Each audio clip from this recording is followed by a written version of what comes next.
Okay, good evening. We are going to call the February meeting of the Verona Zoning Board of Adjustment to order at 7:37 p.m. on February 12th.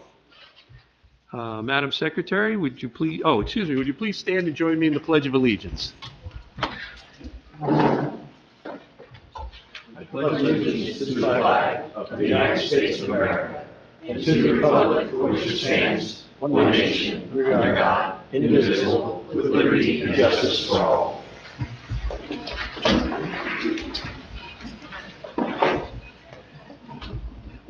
Thank you. Madam Secretary, would you please read the notice of this meeting and call the roll? The notice requirements of the Open Public Meetings Act have been satisfied with respect to this meeting of the Township of Verona Board of Adjustment, which is being held in the ballroom of the Verona Community Center, located at 880 Bloomfield Avenue, Verona. Specifically, the time and date were included in the annual notice of meetings. This information, along with the meeting agenda, was posted in the municipal building and on the legal notices webpage of the Township website, and sent to the official newspapers of the Township, the Verona Cedar Grove Times, and the Star Ledger at least 48 hours preceding the start time of this meeting.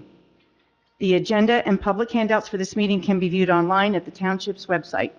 Instructions on how to comment will be provided at the appropriate time. Those wishing to speak during any public comment period should only provide their name and municipality. Street addresses are not required. Please be advised that should a member of the public choose to state their street address, it will not be redacted from this recording.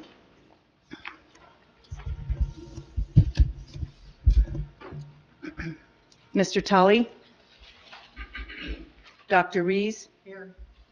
Dr. Cortez? Here. Mr. Ryan? Mrs. Murphy Braddix? Here. Mr. Mathewson? Here. Mrs. DiBartolo? Here. Vice Chair Weston? Here. Chair McGinley? Here. Board Attorney Macera? Here. Ms. Tanweer? Here. Ms. Mish? Here.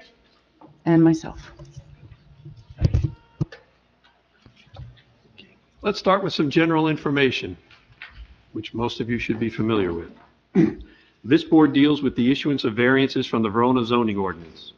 That ordinance establishes specific requirements for the land area in the township and regulates not only the uses permitted, but the size of lots, setbacks required, parking, signs, conditional uses, and numerous other such regulations.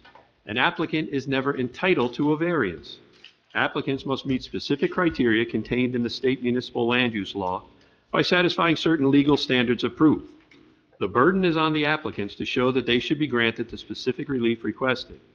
Depending on the type of variance requested, applicants will need to prove special reasons, undue hardship, a balance of benefits, and other criteria. These are legal proceedings. Public meeting notices have been published, neighbors have been notified, applicants and their representatives will provide sworn testimony and be subject to cross-examination. Any action this board takes at this meeting will be memorialized in a resolution document prepared by our legal counsel that will be reviewed and adopted typically at our next regular meeting. At that time, any variances granted will become effective. That said, we are a board that conducts its business in a fairly informal manner. Applicants are sworn in, tell us what they want to do with their property and what they are asking the board to do. Board members will question witnesses, and then members of the public may question those witnesses. At the conclusion of the testimony, members of the public may make a statement regarding the application. After closing the public portion of the application, the board will deliberate and render a decision. We are now at item E1I, appointments. And our first action is the appointment of Greg Macera as Board of Adjustment Attorney.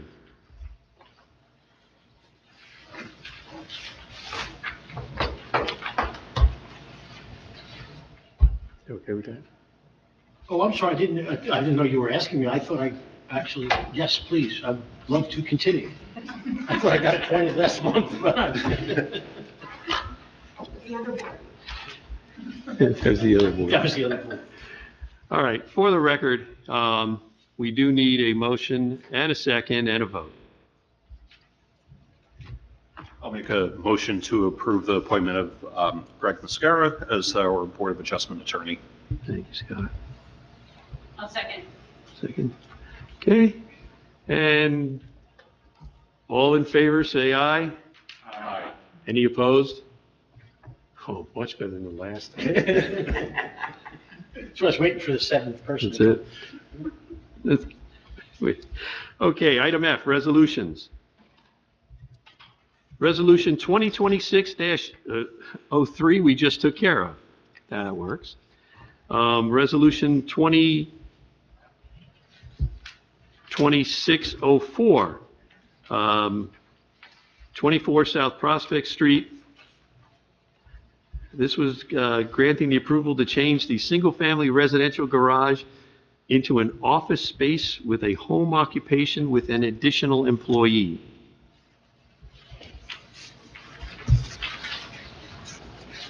Okay. I'll make a motion to approve the resolution. I'll second. All right.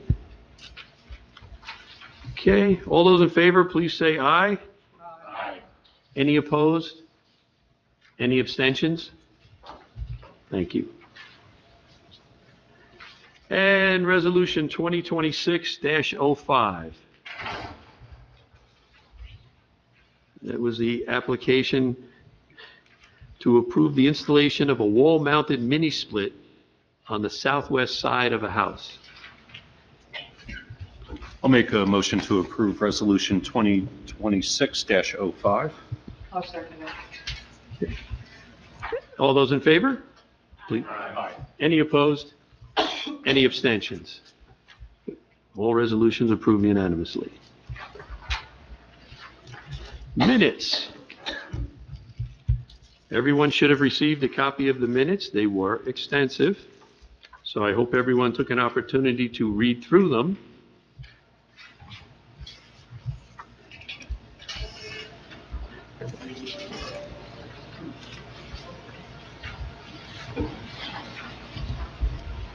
I'll make a motion to approve the minutes. Okay, And I'll second. thank you. All those in favor, please say aye. Aye. Perfect. Any opposed? Any abstentions? Good. Minutes stand approved unanimously. Which brings us to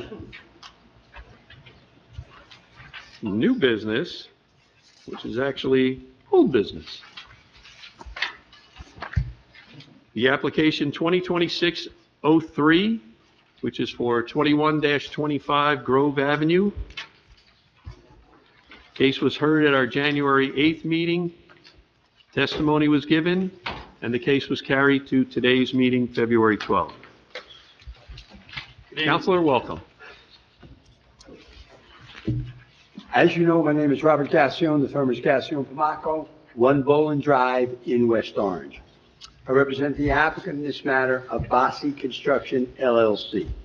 My client is the contingent contract purchaser of 21 and 25 Grove Avenue.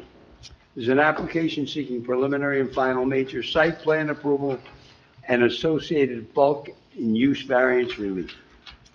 My client is seeking to erect a residential townhouse development with 11 units, 2 of which will be affordable.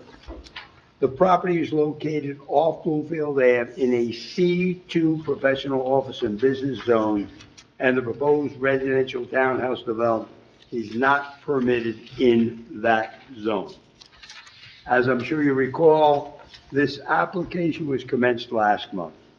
At that time, you heard from one of the members of the entity, Mo Abbasi, and the engineering consultant, Sean Delaney.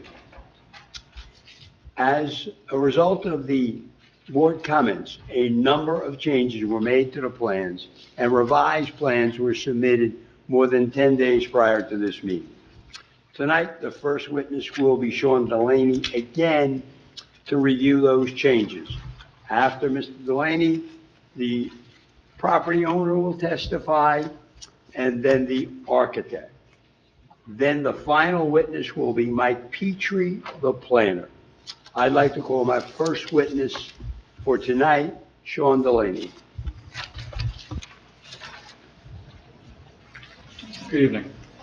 Mr. Delaney, you're still under oath from last meeting, That is my understanding. and your license is still in good stead with the state of New Jersey. That it is, yes.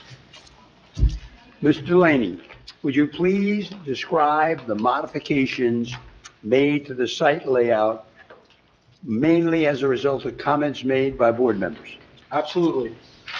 So for this presentation, I'm going to refer to our plans that were submitted to the board. And this is just a printout of the exact plans that were already submitted. Again, these are dated October 6, 2025, with the recent revision date revision 1, January 29, 2026.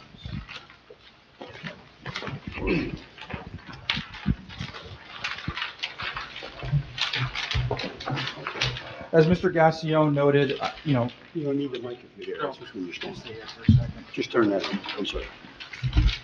You got it. As Mr. Gassion noted, back at the January 8th board meeting, there were several comments mentioned by the board. And so we sat down, we took a look at these plans, and we came up with ways to revise them to address those comments and concerns raised by the board.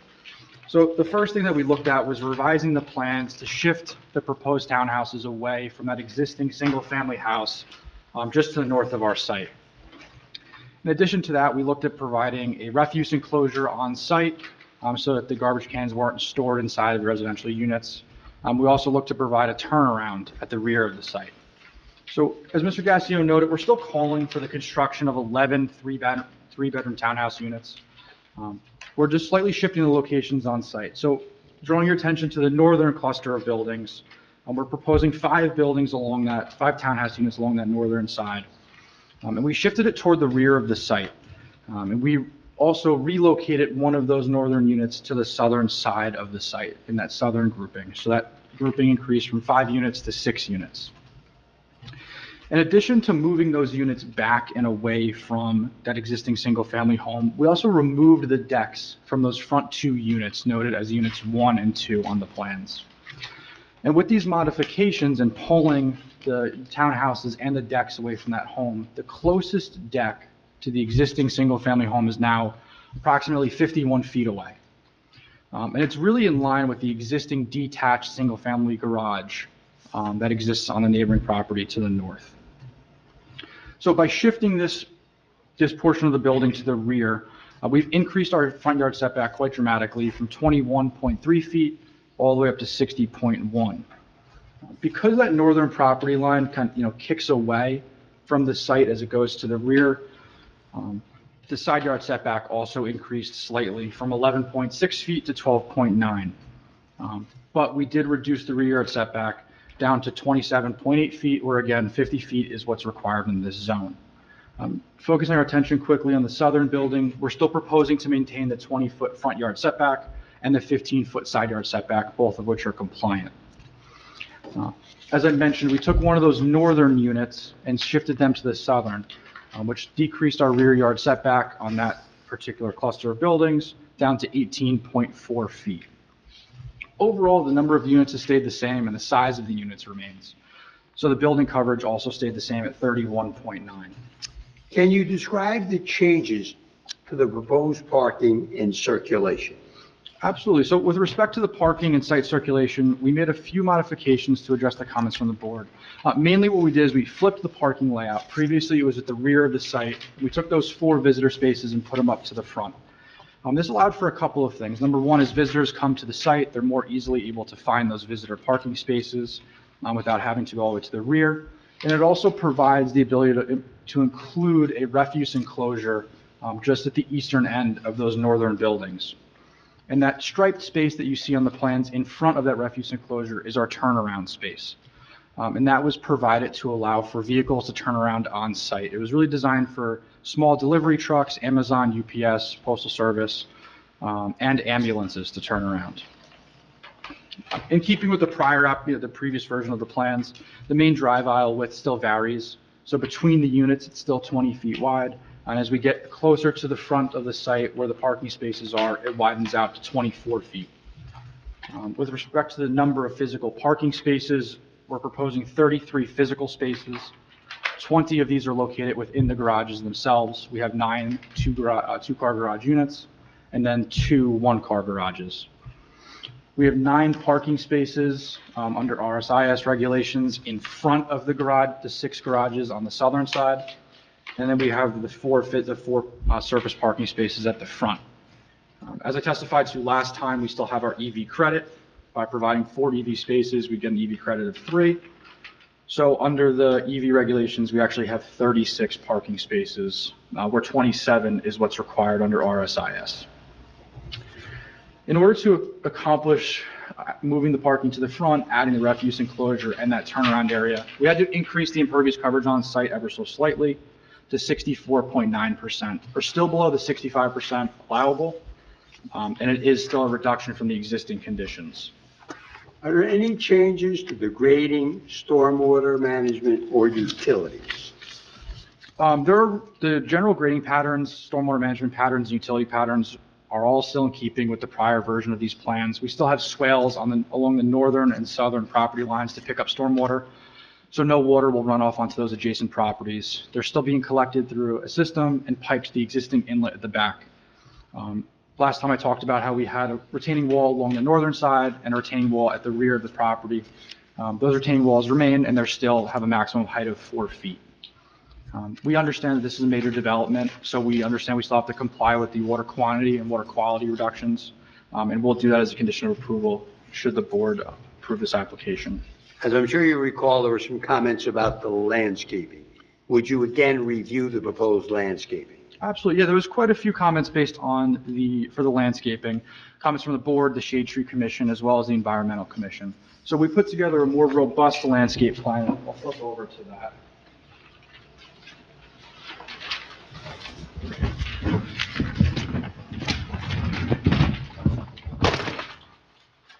What I'm referring to here is sheet SP5 in our set, with the same original date of October 6th and the same revision date of January, I believe, 29th. So, like I said, we created a more robust landscape plan, and we also modified some of the plant species as requested in those letters. So the first thing we did is we're still maintaining the evergreen buffer around the perimeter of the site, the northern, the eastern, and the southern property lines. But we did make 2 slight changes to that perimeter planting. We increased the spacing between those evergreens ever so slightly to ensure that they're able to grow and thrive for years to come on site. Along the northern property line, we also switched the evergreens to American holly, which are better suited for shade, which they'll be in since they're behind the residential townhouses. The landscape buffer at the front of the site is L-shaped now and was expanded to provide a landscape buffer between those front parking spaces and that residential property to the north. So not only will it provide a visual screening of the cars, but it'll also help to block the headlights.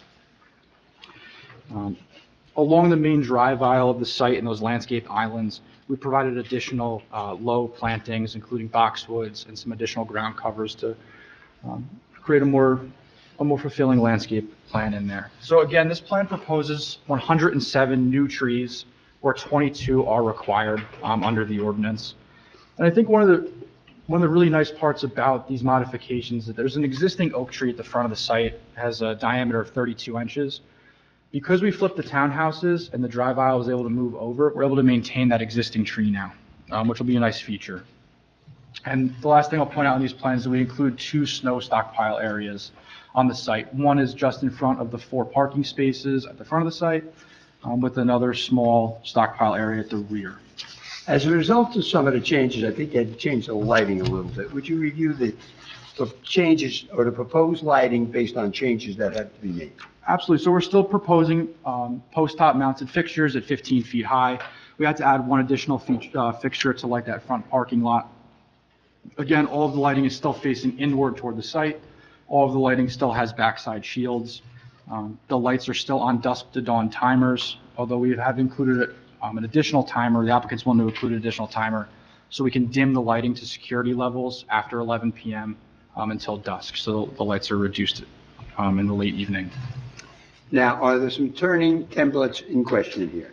Absolutely. So we provided additional turning templates to the board. I won't go through all of them, showing how ambulances can turn around in that rear refuse area, that cars can still circulate on site with the 20-foot with the 20-foot wide drive aisle.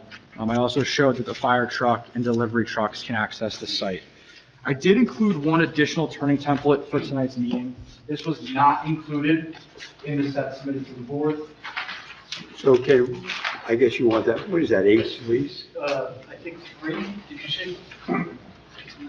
What did you think? Well, Put A1 for tonight, you want to put A1?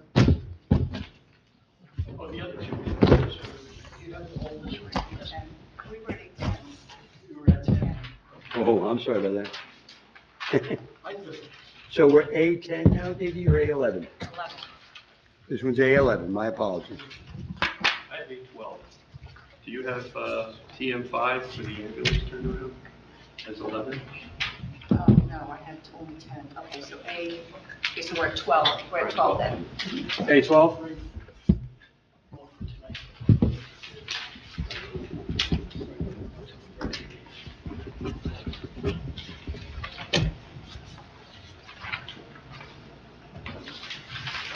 So this turning template was prepared to demonstrate, based on the comment letter we received from Boswell, to show the turning templates for the refuse trucks entering and exiting the site. So again, the applicant has agreed, or is agreeing to provide for a private hauler for refuse. So it's going to be collected at that rear refuse enclosure. A garbage truck will be able to back onto the site, pick up the garbage, it's a rear loading garbage truck, and then take it off the site. One of the other comments in the letter talked about how potentially only one service vehicle could operate on the site at a time. So what we did is we showed a loading truck for move-in, move-out operations being parked in the drive aisle, move a unit in and out while the garbage truck accessed the site, to show that both could happen at the same time in the rare event that that would occur. Now, have you had an opportunity to review the revised report from Boswell Engineering? I have. So- And would you please comment on that? Absolutely. So when we submitted these revised plans, it appears that we addressed many of the original comments in that review letter. And we continue to take no exception to incorporating that letter as a condition of approval. There are just many of those items are technical. There's a couple I want to go over with the board this evening. So first, for number 2, there was a question about that paving strip.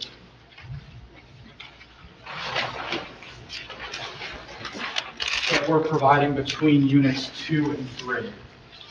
That paving strip is included to act as a break between the 2 garages. There really is not enough room to provide for a full 4-foot wide landscape area, and landscaping a 2-foot wide strip is really just not practical to maintain. And we felt that a paver would be more permanent and a better use than just striping that difference. Looking at comment number 3, we agree that this has to be approved by the county. And again, should the board approve this application, we'll be submitting to the county immediately thereafter. Comment number 4 noted that we showed some additional grading within the driveway of the the single-family home to our north. We'll revise our plans to eliminate that disturbance. And then finally, comment number 15 talks about relocating the ADA loading area for the first space. I was able to take a look at that section of the ADA code, and the loading space can be on either side of the ADA space, provided that it's perpendicular parking, which is what we have here. It's only in the cases of angled parking that it has to be on the passenger side. And that's really just because cars in a perpendicular situation can either pull into it or back into it. So the loading space can be on the side that they need it to be on. Now, there were some other reports, in particular from Chris Kieran, the police department, from Tom Jacobson, the construction department, a couple of fire official letters, and a shade tree letter. Any need to comment on any of those? Yeah, I can go through them very quickly. So I'm looking here first at the letter from Mr. Tempesta dated February 10th, the email rather. He's asking for the space near the dumpster to be a foot wider. We have no objections to complying with that. I will note that if we do widen that, even just 1 foot, that might trigger us with an impervious coverage variance. So we'll look to try to get rid of that somewhere else. Based on the turning templates, I don't think adding that 1 foot is necessary, but we're more than happy to comply, should the board choose. Looking at the February 12th letter from Mr. Gifford, he commented that we're not showing the department's largest fire truck. My apologies on that. We'll be sure to get the specifications from him and model that. I did take a quick look at it. The turn radiuses are similar. It's just the length is 4 feet longer, which again, because they're not turning around on site, they'll be backing in and out. That shouldn't be an issue. And he is also requesting fire lanes on both sides of the drive aisle, which again, we have no problem providing. Looking here at the January 23rd email from Mr. Gifford. Many of these questions and comments seem to be directed toward the architect, but there are a couple questions toward the bottom that I can help address. So we'll provide turning templates for the largest size fire vehicle. We can also, so he's asking in the next comment if there's room to go around the building with ladders between the setbacks and the buildings, and absolutely, there's plenty of room. Behind the buildings, it is graded away from the building, but the cross slopes aren't such that a ladder couldn't be placed there. He asks where the 3 nearest fire hydrants are. We're actually providing 2 fire hydrants on site, one all the way at the end of the drive aisle, one at the front of the site that could be accessed. There are 2 other fire hydrants along Grove Avenue. One is directly in front of the vet's office to our south, and the other one's about 200 feet to our north. So we have plenty of fire hydrants. And the fire hydrants on our site will all be 8-inch mains. I believe that that's it. No further questions, it is witness.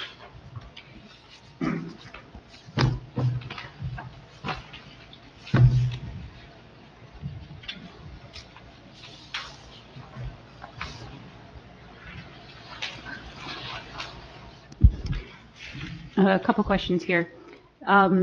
I believe that these are not to be sprinklered, is that correct? Based on the minutes from last time. I believe that's the case. That would be the architect question, but I believe you're correct. Okay. Do you know if there's a sprinkler main in the street? There's an existing water main in the street, yes.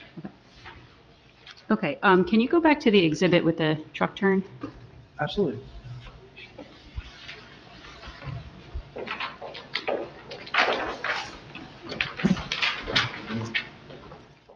So I can't exactly see the sidewalks that well, but the exhibit that's on the right appears to have the truck kind of swinging and making a right turn into the lot. Is that correct? This one here? No, the other one. This one has the vehicle exiting the site. Okay. Yeah, so he's exiting the site, making a left from it, going out to the other side of the road. Okay, so if the vehicle was coming from Bloomfield Avenue, it would overshoot the driveway and then back in. That is correct. Okay. Is there any possibility that that vehicle would swing into oncoming traffic?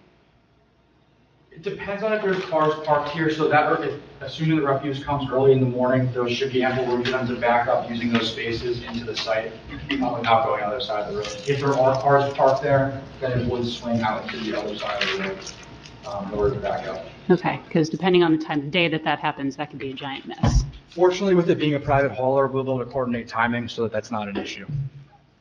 Okay. And then lastly, this might be a question for the architect, is can you talk about the lighting at the decks? I'll defer that lighting to the architect. Okay, thanks.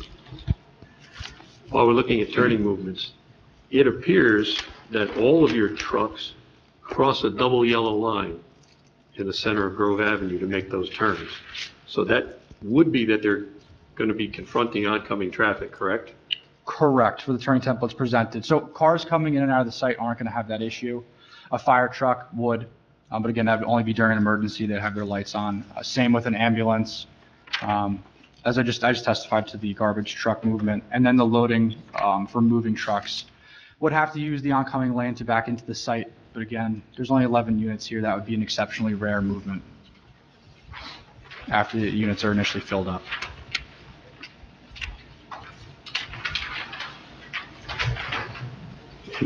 Just clarify for me, the TM3 fire truck turning movements, is that fire truck crossing the curb on the other side of the street?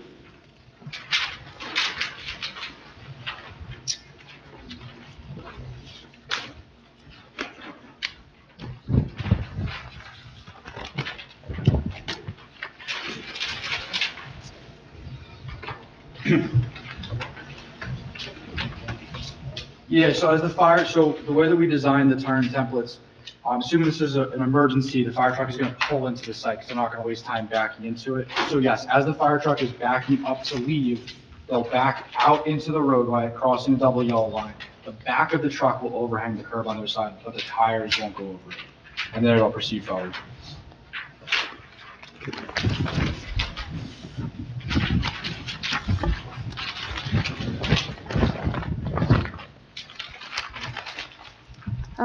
I have a question on the garbage truck template as well.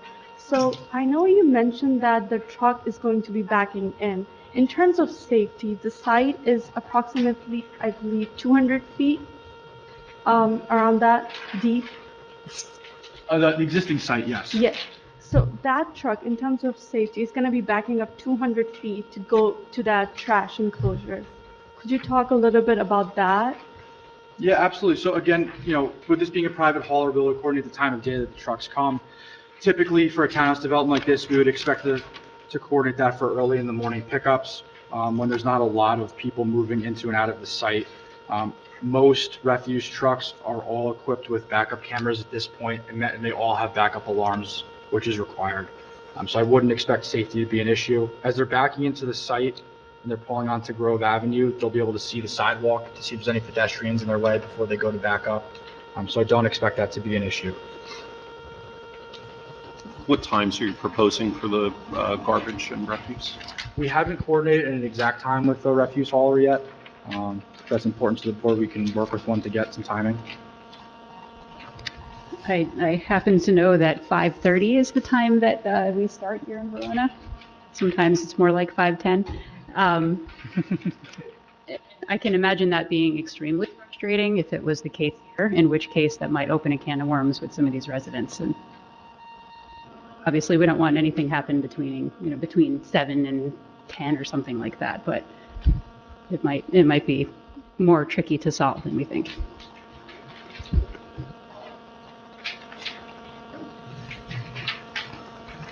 So I do have a question. So you mentioned you kind of shifted the units around a little bit. You moved one down to the southern side, and the two smaller units are now on the northern side. So now the two units 1 and 2, those have their 3 bedrooms, I believe that is the case, yes. and there's no parking in front of them, so they just have the one garage spot for each of those units. Correct.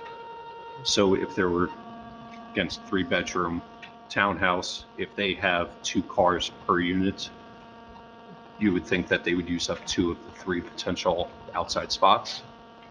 If they did have 2 cars each, yeah, they would be using those front parking spaces to park in, yes. Okay. And then I see, I do appreciate you called out the snow pile areas. So then in terms of clearing the snow, if even one of those smaller units that needs to park in the front spots, it is now blocking the snow pile area. In front of that one car, so luckily with this being an HOA, they'll be able to coordinate this. Coordinating snow removal amongst townhouses for HOAs or even apartment buildings is not uncommon. I know my building sent out an update before the last snowstorm advising tenants to park in certain spaces so that they could do snow plowing operations. Then after the storm's done, the cars move so they can clear those areas as well. So that's not uncommon. But there's also no other alternatives.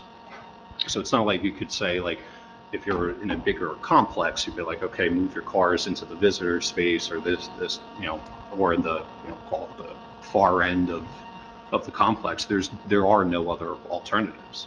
Correct. So there's 4 spaces there, one of them being ADA. If there are 2 cars for those first 2 units, they could be parked in the easternmost 2 spaces. The snow plowing operations could happen around them, and then they move the cars over. It could even happen that they park across the way in the other parking spaces if they're able to talk with their neighbors to arrange that only during a snowstorm. And then there is still a snow plow area in the rear to stockpile snow. I just want to go back and just kind of close the gap on it because we bounce between like different sizes of trucks, but there's the one that we can't control, and those are kind of those intermediate delivery trucks. We have fire trucks, got it. Refuse trucks, got it. All those recover pretty well. Would an ambulance be the equivalent of, say, Amazon truck, FedEx truck, all those intermediate trucks? Great question. So yeah, all of those delivery places, UPS, FedEx, Amazon, they're all going to those Sprinter van style sizes for last mile delivery. So those are approximately the same size as an ambulance. And that rear turnaround was designed for those trucks to turn around on site. Okay, so if that's the case, looking at the drawings for the ambulance, the in and out does cross the double yellow line. For an ambulance, yes. So we would still face that issue with crossing the double yellow line at that intersection, coming in and out. Let me take a look at those main templates.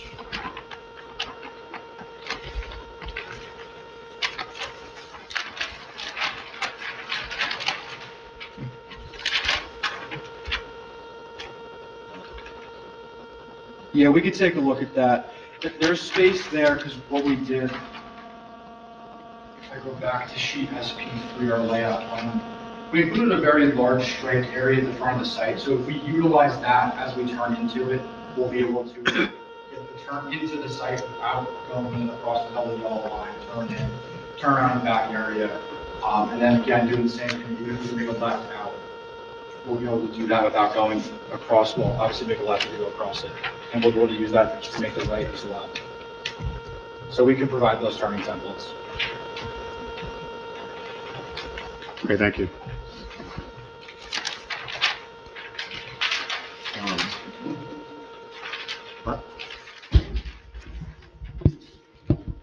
With Unit 1, I see the cars that you're looking at are like small sedans.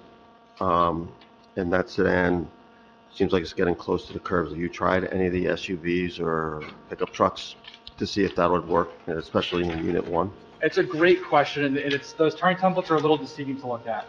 So graphically, yes, it is a short sedan, although the car that's modeled is actually 19 feet long, which is going to be comparable more to it's actually longer than a Ford Explorer or even a Suburban. So yes, it works.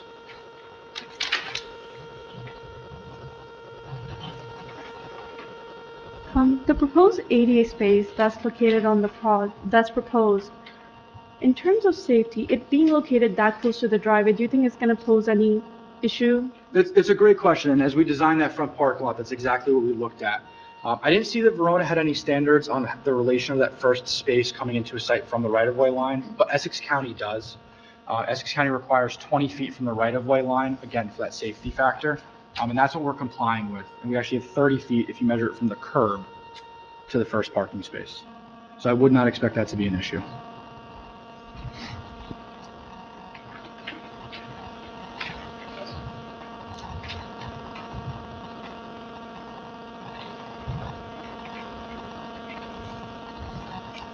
Question for our zoning officer. Are these refuse compactors, whatever they are, at the back there, are they considered accessory structures? And yes, I think we mentioned it before, it definitely is too close to so it would need a variance for that state.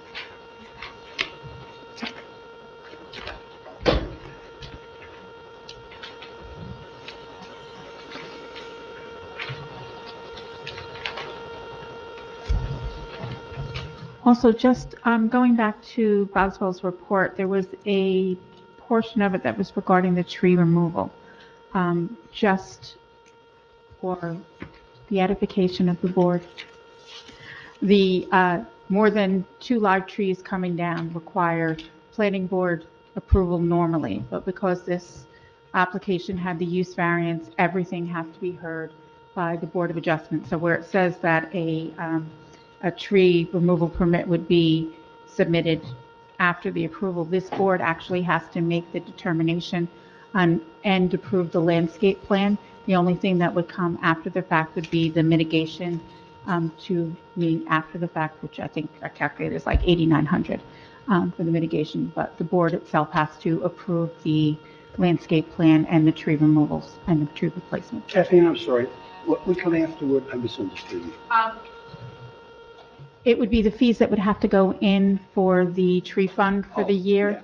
Yeah, understood. Yeah, so that would just be after the fact, once everything No was problem. done to me. I- But the I- actual, I wasn't sure what you said. That's fine.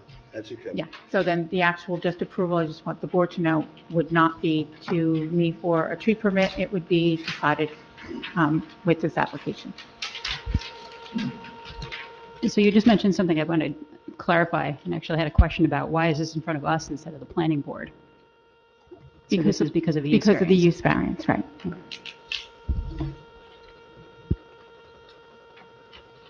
Chris, you asked why not before the planning board in the first place? Because of the application. And why we don't have to go before the planning board, because you can't require two-stop zoning. That's the whole concept, as Greg knows better than me.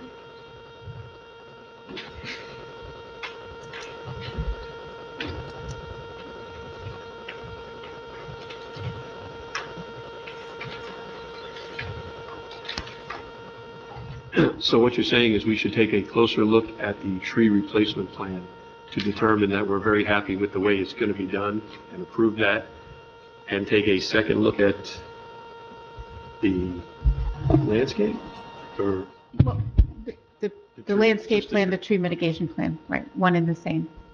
And then once that's determined, then I would make the funds calculation. Not to get into a discussion, but we far exceed the number of replacement trees that are required, I think.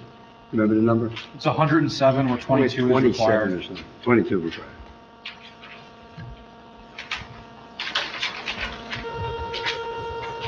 Swapping 4 for 3, 2 for 1.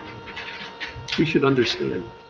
We just wanted to make sure we understand that that's a viable, because I believe when you were here the last time, we were looking at 26 as being good, and now we're looking at 22 required, and so that dropped, and now it's more trees, I believe, going in.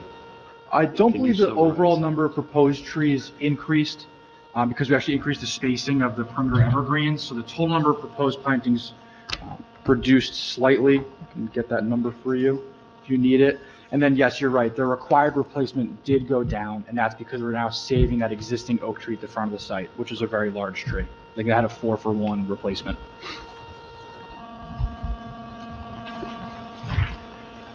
And you agreed to change the types of trees based on the responses from our environmental commission and our shade tree commission?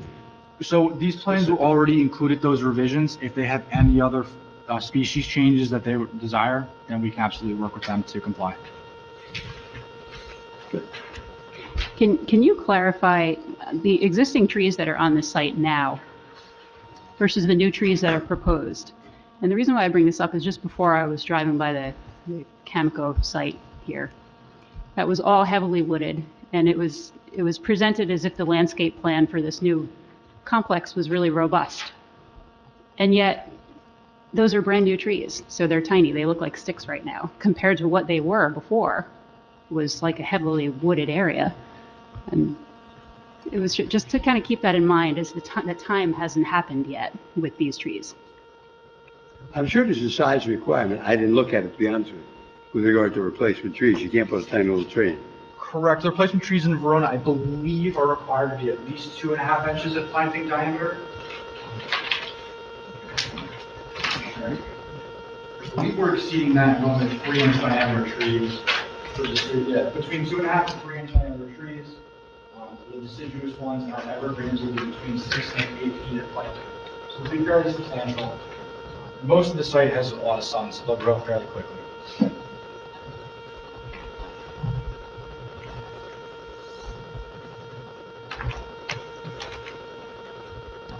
Can you, because there's been a number of changes, can you take us through all of the variances that you're seeking and point them out on the map? I think our If we could- planner will be the best one to answer If that we for could have you. a planner do that, Mr. Weston, I'd appreciate it.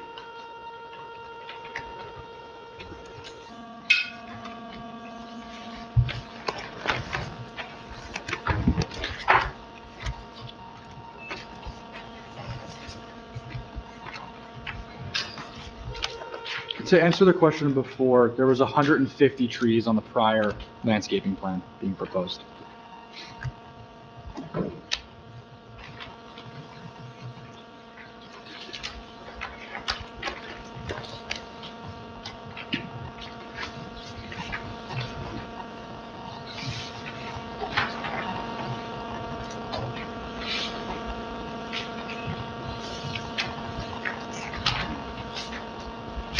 In the last meeting, we did ask the question about, do we ever find out where that drainage pipe in the back of the property, do we ever figure out where that goes? Great question. I wasn't going to get into the stormwater weeds too much. We did go out there. So actually on the tax maps, there's an existing 15-foot wide storm easement at the back of the property.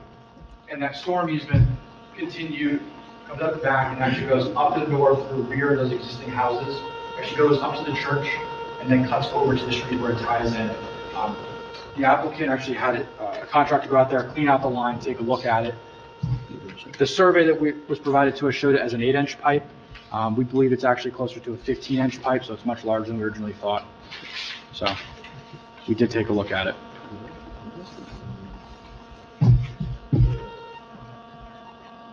And it maintains 15 inches all the way out to Grove Avenue. It actually might increase at the very last stretch to 18 inches, but nonetheless, it's a significant increase from the 8-inch pipe we thought it was.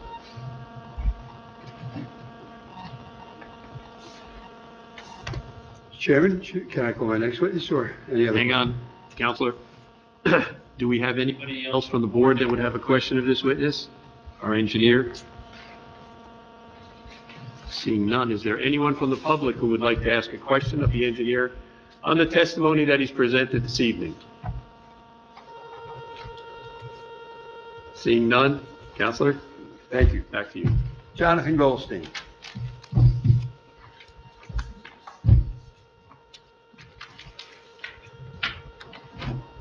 Just an editorial comment. Mr. Goldstein is one of the owners of the property, and the reason I called him was there was some, and I don't remember who, I'm embarrassed, one of the board members was concerned about the condition of the existing property. That's why Mr. Goldstein is here. So, Counselor, could you swear me? Mr. Goldstein, you raise your right hand, please. Do you swear or affirm that the testimony you're about to give is the truth? I do. Can you state your name and address for the record, please? Jonathan Goldstein, 2 Claridge Drive, apartment 10KE, Verona. Mr. Goldstein, are you one of the owners of 2125 Grove? I am. And how long have you owned it? Approximately 4 years And how is it currently being used? for commercial office space. And have you been trying to sell it for some period of time? Yes. And can you just briefly tell the board what, if anything, happened as the result of your efforts to sell? Did some of them fall apart, or what happened? Yes, we had a couple of situations. The first one was the Verona Police Department made us an offer to relocate the police department on the property. At the same time, or shortly thereafter, days, we had an offer from another buyer that offered us a bit more money and put cash down deposit. They had a 15-day window to go hard with the money, and the 15th day they called and said, nope, not interested. We had people come in to look, to use the building kind of as is and be an owner-user, but one of them did like a home improvement, home inspection, and it came back unfavorable for us, and they walked away. Now, did you also have a buyer that filed an application before this board for 40 units, originally reduced to 32? Yes, that was us. You filed yourself? Yes, yes. And how many tenants do you have in there at the present time? Currently, there's 3. And what percentage of the building would that make up? 35%. So more than 50% of the building is currently vacant? Correct. And last question, briefly, condition of the building, how is it? Not great. It needs, there's some structural issues, there's electrical wiring that's obsolete. There are the windows, it really needs to be gutted out and redone. It really needs to be torn down and used for what the application is. Again, I have no further questions of this witness. Again, the only reason I called him was I recall one of the board members wanted to know the condition of the property. Since you've owned the building, have you experienced any problems with water on site? No, no.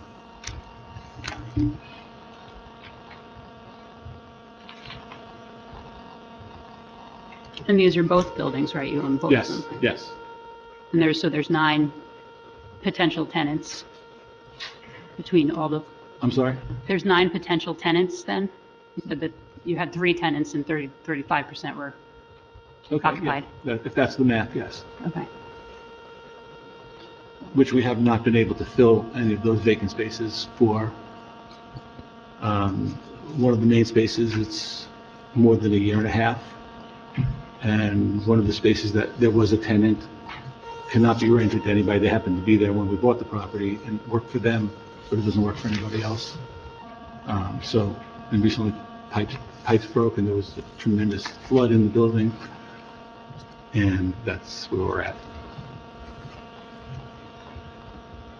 Were you the one that converted them? Because they appear to be residential structures. At some point, they were probably houses. No, to the best of my knowledge, no. We bought them from somebody else and they were what they were. It was a funeral home, Oh, really? one of them. Is that for sure? Yeah, it was moved from where the savings bank is on Bluefield Avenue and across from the police station. Because we never confirmed that on the second floor of the of 21, there's like a sign-in area. And we thought it was, but we never confirmed Arthur it. K. Brown. Really? Just don't lay down. And the other building was the Verona Recreation Club. Right, that I know. Yeah. And neither of them were in good shape That, 40 years ago. Well, I think they were built around the 1920s. Yeah. Yeah. So, Again, I have no further questions. anyone from the board have further questions of the owner? Does anyone from the public have a question of the owner? Everybody with you, Bob? Thank you. Seeing none, I'll call my next witness, Mr. Bodnar.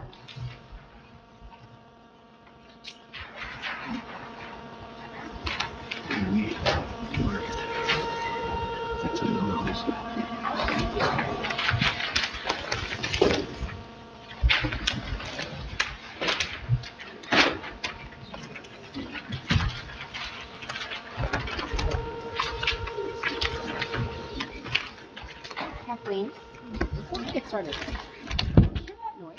Like, what is that noise? What? No, it's like a buzzing. It is making me stop.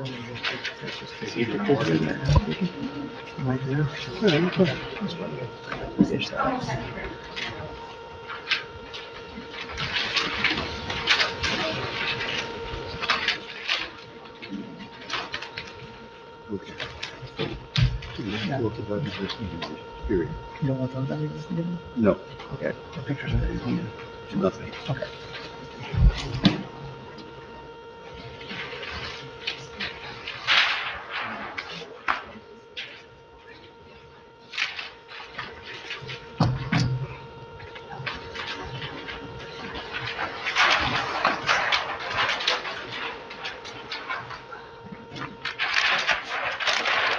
A lot of preparation for his paperwork, I guess. Give me a second. I know the field. We're going through. Sorry.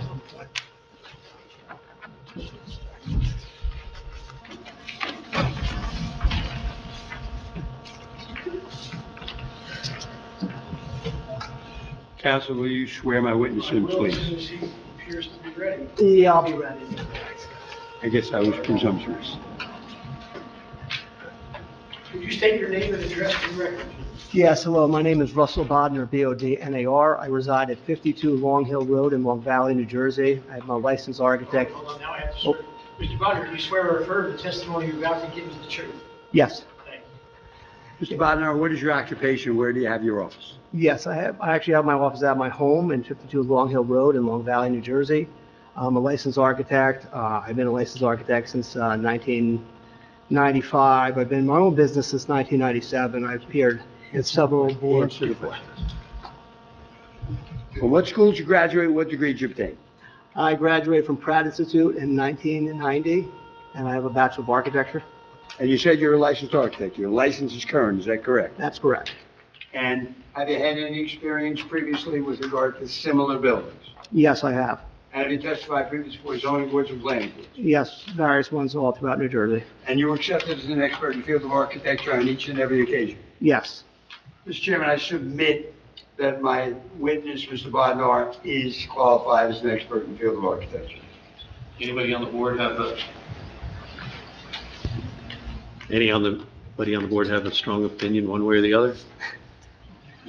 Anything else? Then we'll accept Mr. Bodnar as an architect. Mr. Bodnar, can you please tell us what is being built on the property? Yes, as we spoke earlier, there's going to be 11 townhouses on this property. 9 of the townhouses are the market rate kind, and 2 of the are going to be the affordable type. And can you review the height of the proposed structure? Yes, the height of the proposed structure is going to be, actually, from each unit themselves are 35 feet. The overall on the zoning plan itself is more than 35 feet to the ridge due to the fact we're going on the zoning ordinance from existing grade, not from the final grade. So from the final grade, the actual building to the ridge is going to be 35 feet.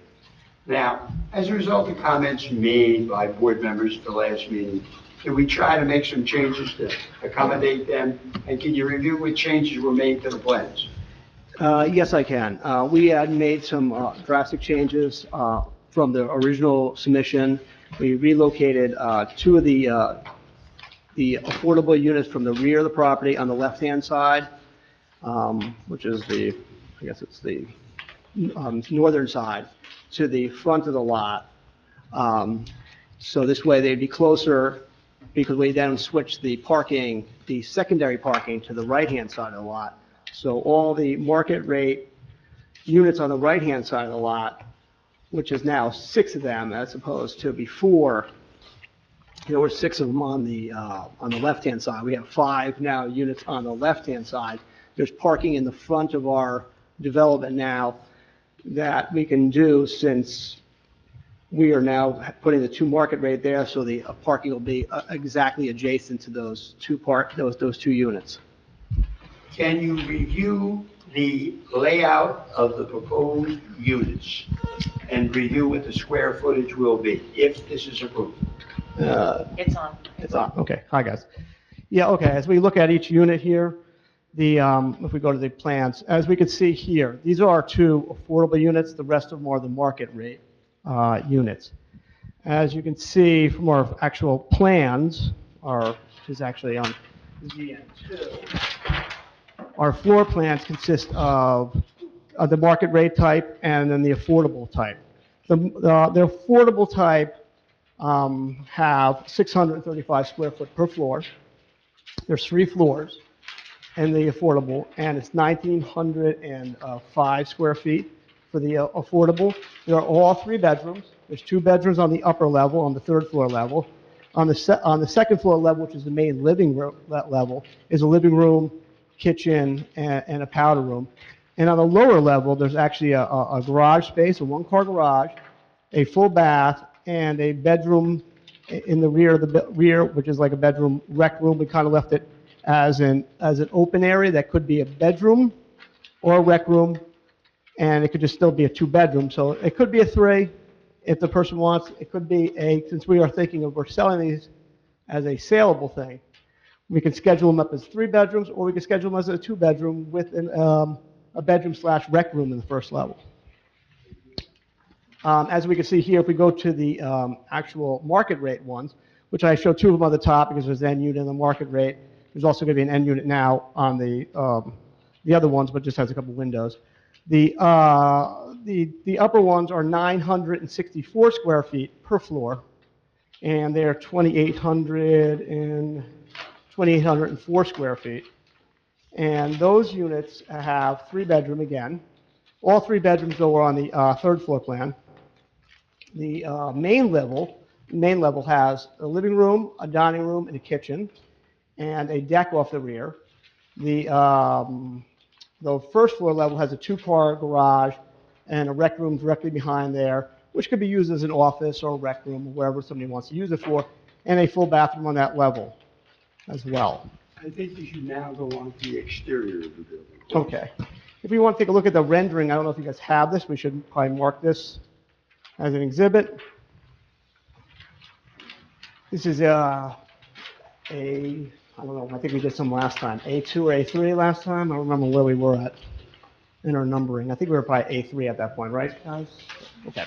Let's. A12? The latest one was A12. Okay, so let's call this A14 then. This is a view of the townhouses on the right-hand side. As you can see here, you have a series of townhouses that go down along the way. They're like a gray material, going with more of a cedar shake look to kind of make it look very historic looking. With some of these overhang and some beadboard looking siding, as well as having a little front entranceway in front of all the units. And on the right-hand side, we have the parking spaces. So if we go back to the Grove Street side, which is now A15, you can see here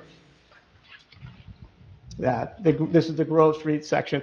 The rendering's not really up to date yet because the person I had doing it couldn't facilitate it in time. There's actually, this unit's pushed back more because this unit's now moved, but there's parking now on this location.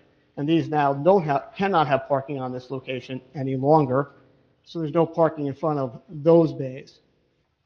But otherwise, the units are exactly the same in terms of looking, in terms of what they're going to look like.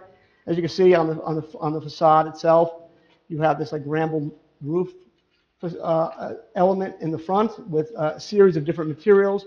We have the brick on the bottom to try to make it look, a little bit historic, add some flavor, add some appeal to the building. We're looking also to do a lot of some like beadboard look at the top, which is like a board and batten look at the top of the building, and some board batten on the bottom to break up the material so everything doesn't look like one uniform look. Same thing with the building. As we go down, we have the siding, then the board and batten, then back to the siding. As you can see, if we go, let's say, to the regular drawings,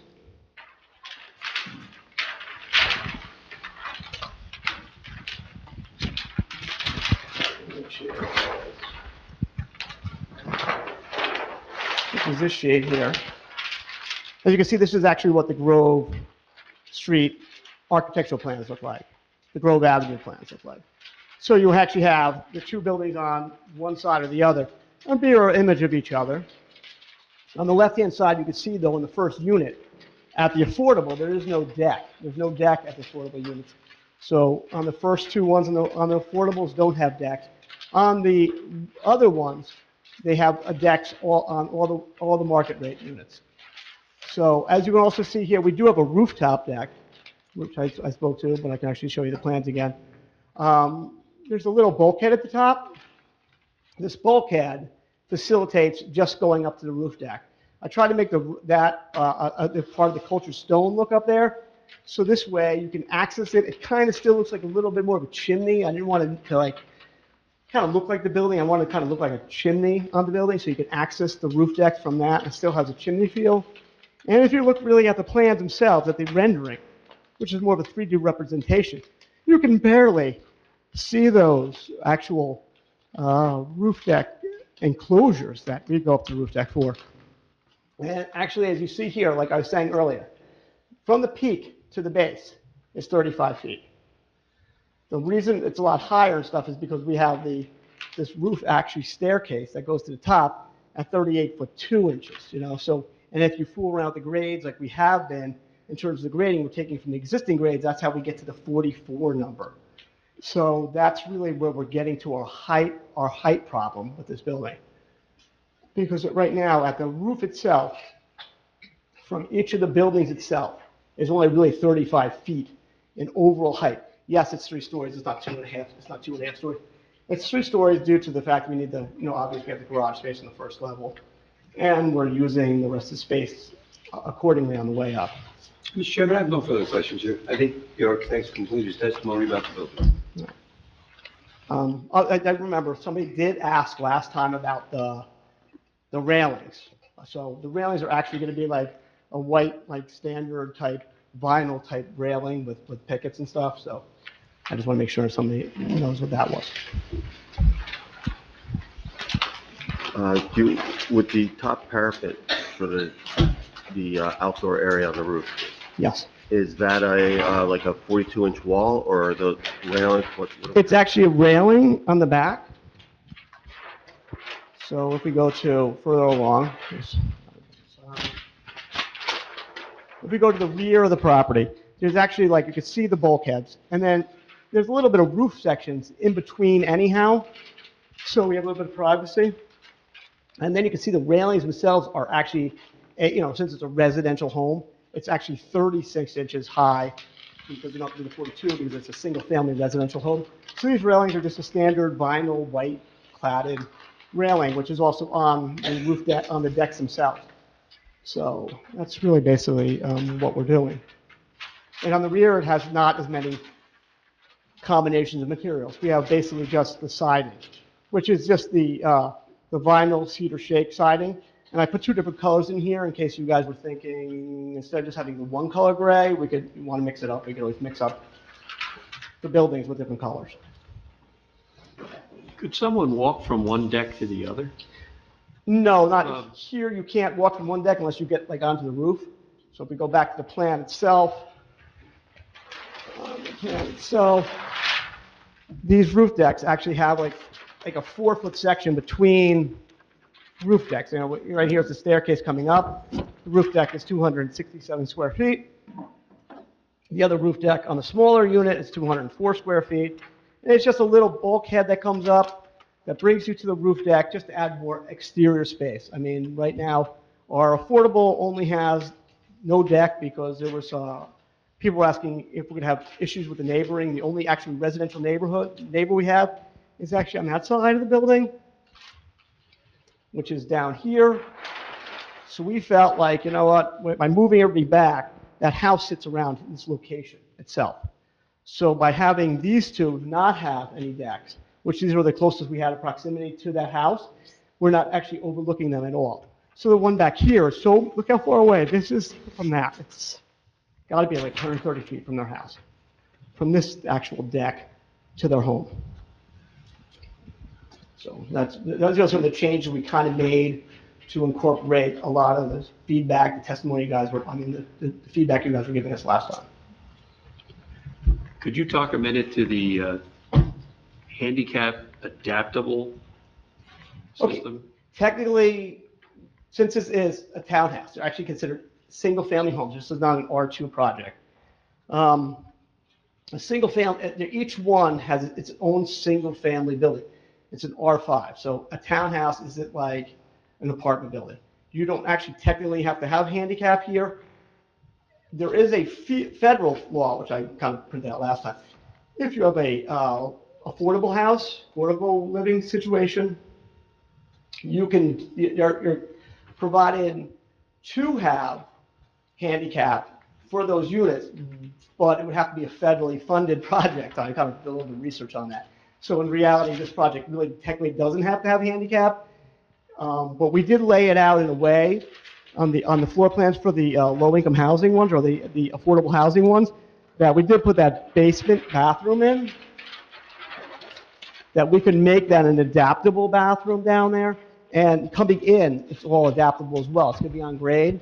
So that unit itself, those 2 affordables, could be handicapped, adaptable, and accessible to those units in the project, if you guys so desire. If we could agree to look into that further, it's my understanding that one of the affordable units has to be accessible. If you are correct. Right, and then that the other has to be adaptable.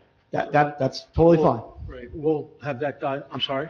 That we can do that. Right, I mean, we'll have that dialogue, but rather than, Absolutely, Right, if okay. that's a requirement, we will do it. Right, Should we okay. be fortunate enough to get an approval. Right. Yes. Can you speak to the fact that there are no larger units that are affordable?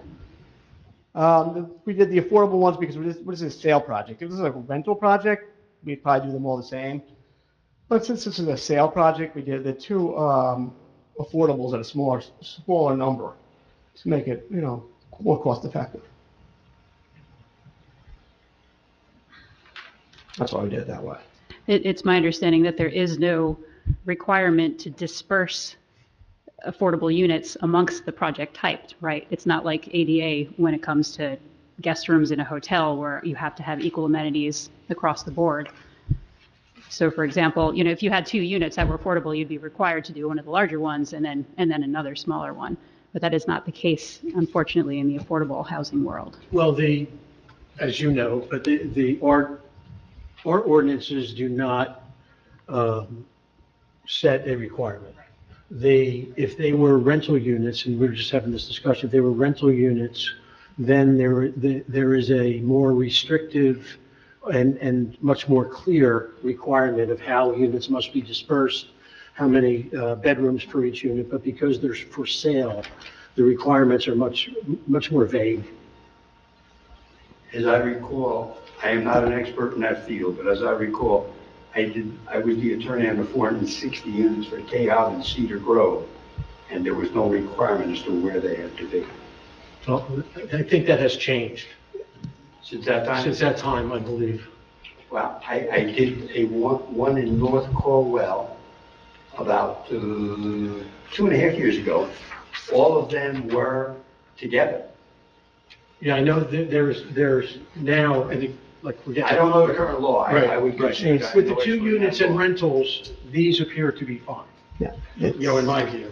Okay. Right. If it were for sale, I'm sorry. If they were for rent. If they were for rent, it might not be fine. For sale, in my view. The ones the ones I talked about, the 460 units, Right. they were all for sale. The ones in Cedar Grove, they were all sold. Okay.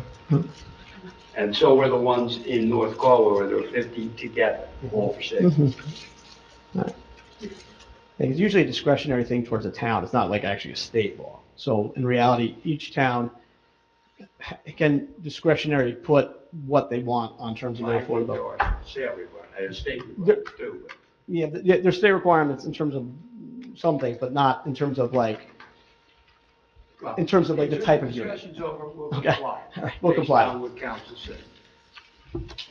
You have created 2 and 3 bedroom townhouses here. Correct. I'm assuming that was done because you're expecting families to move into those townhouses. He wouldn't And be able to I'm answer. assuming that families will move into those I'm sorry, can townhouses. I have someone other than this witness discuss that? I'd rather have the owner discuss that. He wouldn't know what was done.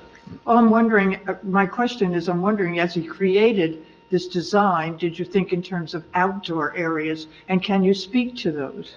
Yes, that's why we actually have that's why we're doing the rooftop deck. We were doing, even for the affordable, you have the whole rear yard area here.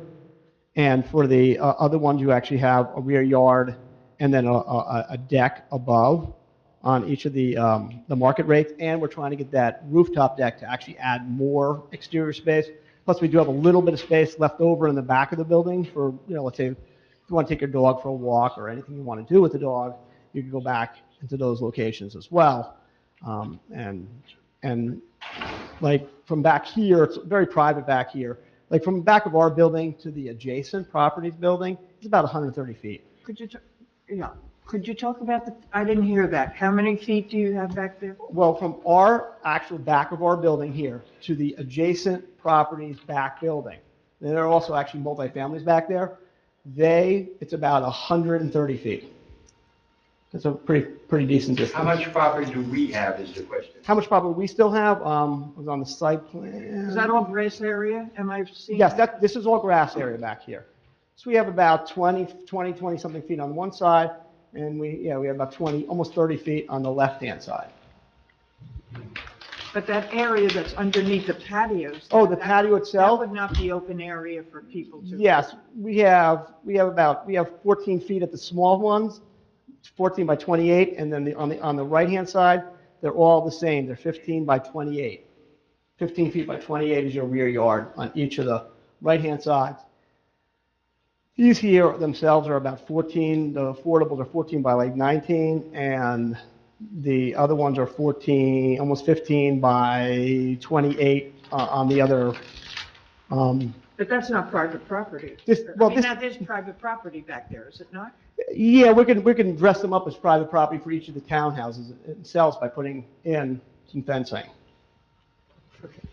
I'm saying that it's not area to which general, the people who live in that area can walk around there. They have to go in the back, correct? Yes, if you were if you want to use your own space, you'd be using your own space in the back. If you want to just go and walk in your neighborhood and use the back area, you can do that as well.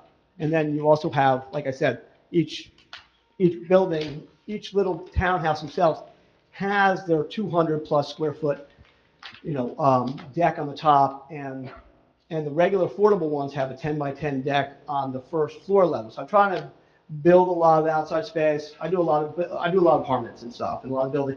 And since COVID, a lot of people, even my apartment buildings, are pushing for more exterior space directly off their apartments. Is the exterior space communal? Because you had mentioned something about putting fences up. Well, we would like to put fences between each of these units going, let's say each person's personal unit. And then the communal space would only be the stuff in the back. That's what I meant. And obviously, whatever you want to use here in front of the parking area right now, that's in the front, because you would have this extra space from the parking space to this other area on the side, which has lots of landscaping. And the individual homeowners would be responsible for their yards, Correct. and the homeowners association would be responsible for, Everything else. That's, figuring more like that's why, we're kind of pushing this towards more of a single family situation. That's what townhouses are. This is not like an apartment building. I wouldn't be doing this, but this is each of these are single families. That's why, when, even later on, somebody might ask if we need sprinklers here. Each of these are individual single families, which means there's a 2-hour wall separating each of these. So these are not required to be a sprinklered building. They're individual, single family R5 buildings. If this was one project, one big building itself, 11 units or 20 units or whatever they are, that would be an R2, and anything more than three units in an R2 is required to have sprinklers. And I don't know necessarily if you're the right witness to address this, but at the last meeting, one of the discussions was that, this is being designed to try to fit with, the Verona look and feel. Some concerns were brought up in terms of the potential about that. And I think, now we're getting around to this, talk about the rooftop, areas. Correct. A lot of it seems to be around, personal space or individual space for them. But I am still just having the struggle of really understanding the criticality of it. And this is not a matter of space. It's not a matter of granting variance for a little bit more room. We have a hard line on rooftop terraces in Verona. Correct. And historically, I think there's probably some history to that, but this is 11 times over allowing that to happen. Correct. I'm struggling with understanding the criticality of that, to allow that to occur. For us, we're here on the board obviously looking for a variance. If you guys deem the rooftop something you guys aren't interested in, that will also, remember, by not having a rooftop deck, which is a nice feature for our project, but for not having that rooftop deck, you could end up removing those chimney-looking things that I have up there that actually adds to the height, and also removing that as something you guys might not feel is a valuable thing for the community.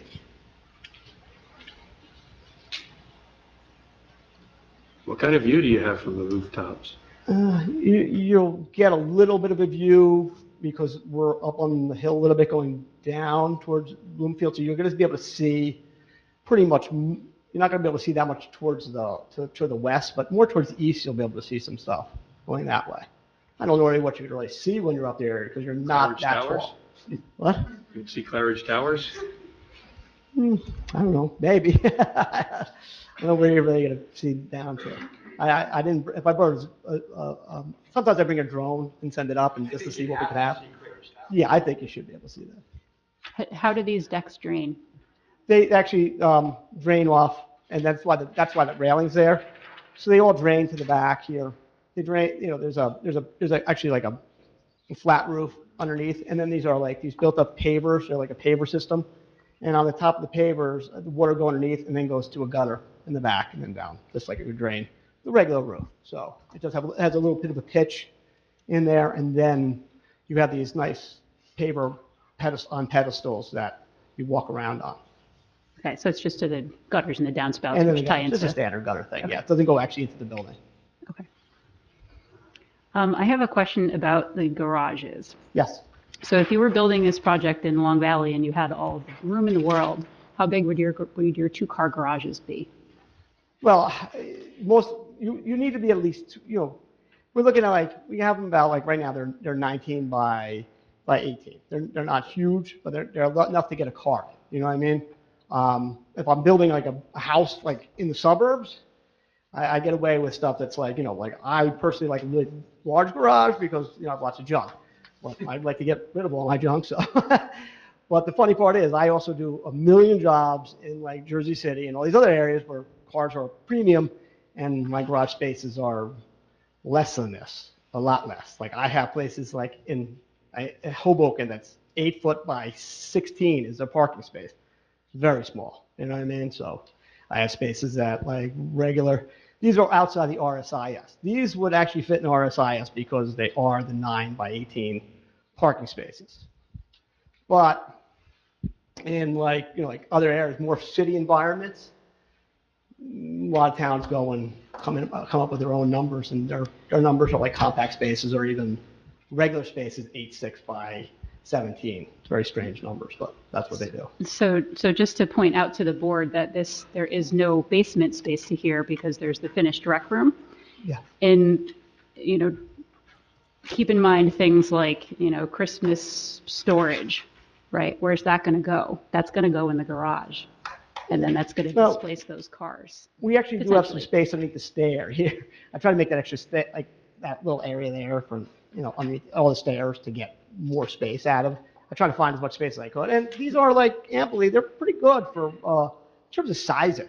I do think there's a reality to who you're targeting here, who your market is, right? So if families are the market, then there's going to be big wheels and bikes and everything else in those garages as well.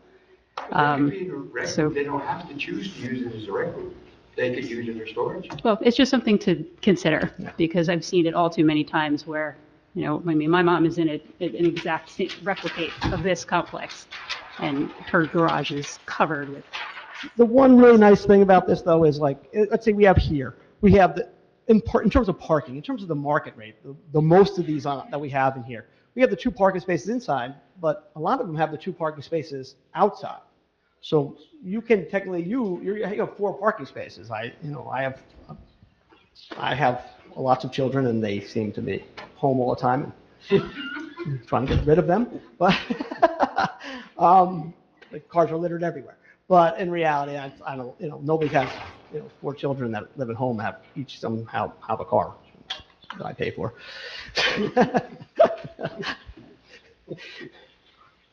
And just to go back, because I thought I heard you say before, in the graphic representation is that there is a fence between each unit?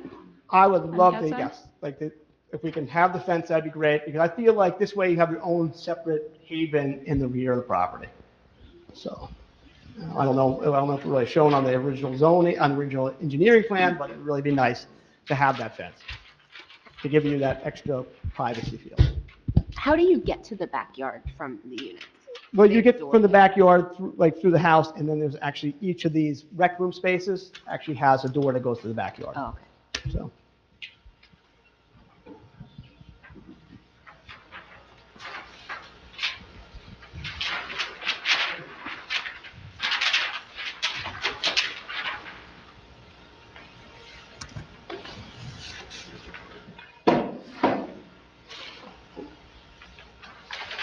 Is there anyone else from the board that has a question of our architect?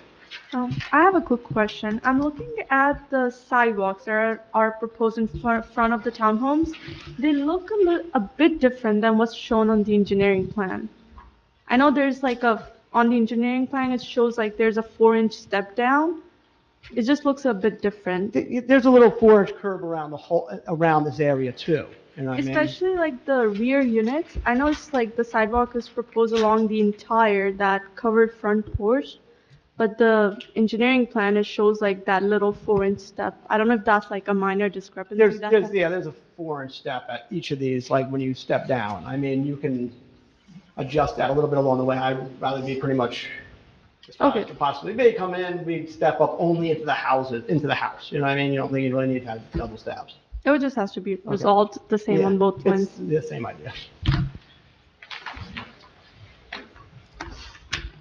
I don't know if this is for you or we should have asked the planner this, but the trees that you're planting along the perimeter, what's the height of those in regards to your deck I now? think the architect, the The engineer. engineer knows that one. So- Okay. Yeah, I just wanted to know, sorry, to bring you back in. You're talking about behind the northern and the southern Yeah, townhouses? the perimeters, So yeah. at planting, those trees will be 6 to 8 feet tall, and then they'll grow from there. The American hollies on the north side can probably grow to be about 15 feet tall at the time of maturity.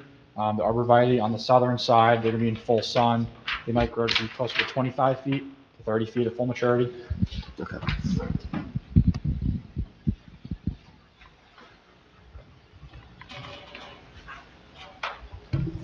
Any generators, No, there's no generators on this project. solar panels? No solar panels are.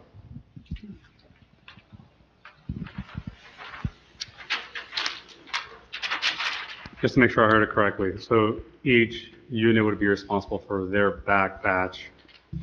Yeah, I The rest of the personally property would do the front, back, and then I'm imagining all 102,000 trees around the property. Just kidding, it was 107, whatever it was. Yeah, there's a lot. Just a joke, I got the number. And I know everybody says there's a lot of trees there. If you go to the site, you'll see there's a lot of dead trees there as well. Okay. Can you talk about the lighting at the decks at the back? Yeah, let's go back and see what we got. We don't have, usually I show lighting, but we're only gonna have one small light at each of them. I didn't put it, usually I put it on the plan. We're gonna have one small light at each of these decks. That's it, and one small light at the bottom as well. So we're really not putting a lot of light. Even up here, we don't have one light on the side, even at the rooftop. We wouldn't have lights everywhere because we don't have a lot of room for that. But they're controlled by, They're controlled by the units themselves. Yep. Yeah, that'd probably be the best way. can you also describe the dumpster enclosure? I didn't design a dumpster enclosure, but we can do a nice dumpster enclosure. It's something, I don't know if something's on the engineering plan, but we can come up with something really nice, and if the board wants, we can supply something. Right now, the dumpster is actually kind of in the back corner, not very nice on the existing conditions pictures.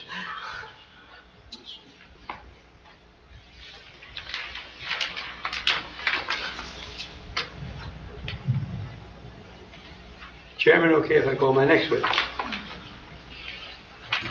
No more questions from the board, members for our architect?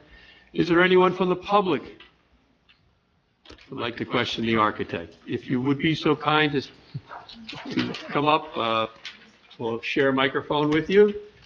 And we just need your name and town. And if you could kindly spell your last name. Okay. My name's Ann Spinweber, Spinweber, speaking on behalf of Mary Fisher. I'm from Cedar Grove. Okay. I just, Where does Mary Fisher live? Verona, Where in Verona? on Grove Avenue. What's the relation, I'm just asking, what's the relation of this property to that property on Grove Avenue? She was notified with a letter to be, she's in the proximity of this development. And what is your relationship to Mary Fisher? I'm her daughter. And you're speaking on her behalf? I am. She's not here. She is not able to attend. typically, we can't take third-party testimony, but as long as you're saying it, your words, then that would be Okay. appropriate. And this is questioning. This is a question is about question. clarification of So, information. Okay. You said it was 11, there's been changes, I'm trying to keep up. It's still 11 units, right? Yes, it's 11 units. Is it 31,210 total square foot lots? The entire lot is, the lot area is 31,210, yes. Okay, I just wanted to reconfirm that, that's all. Correct. Okay.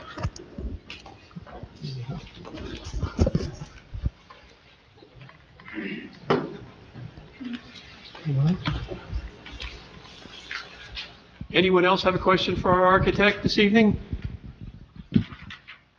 Seeing none? Back to you, Counselor. Next witness, Mr. Petrie.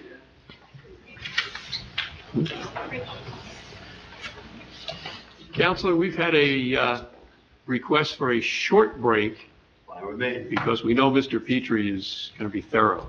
In short, Still about 6'1", I was going to but say, shrinking every day. if he gets any shorter, he'll be down with the rest of us. Let's call it till 9, let's go 9:15, and we know we'll push ahead by 9:20. So let's do it till 9:15. We stand recessed. Take advantage. We are ready to go back on at 9:17 p.m. Good job. Appreciate everybody coming back on time.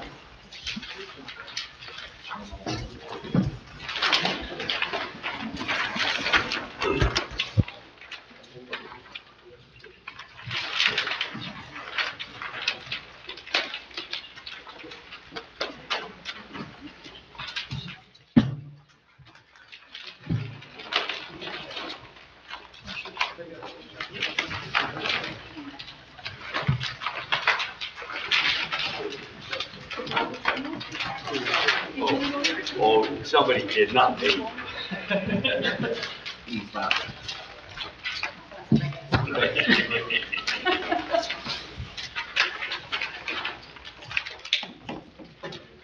Should I proceed, Mr. Chair? We are ready to go, Counselor. Thank you. We're back on the record. My next witness is my planner, Michael Petrie. Mr. Petrie, raise your right hand, please. Do you swear or affirm that the testimony you're about to give is the truth? I do. Your full name and business address for the record, please. J. Michael Petrie, Petry. Firm is Petrie Engineering, 155 Passaic Avenue, Suite 350 in Fairfield, New Jersey. Mr. Petrie, what is your occupation? I am a licensed professional engineer, a registered architect, and a professional planner, and a principal in the firm of Petrie Engineering. And from what school did you graduate, and what degrees do you have? I graduated from the New Jersey Institute of Technology with my bachelor's degree in architecture in 1984.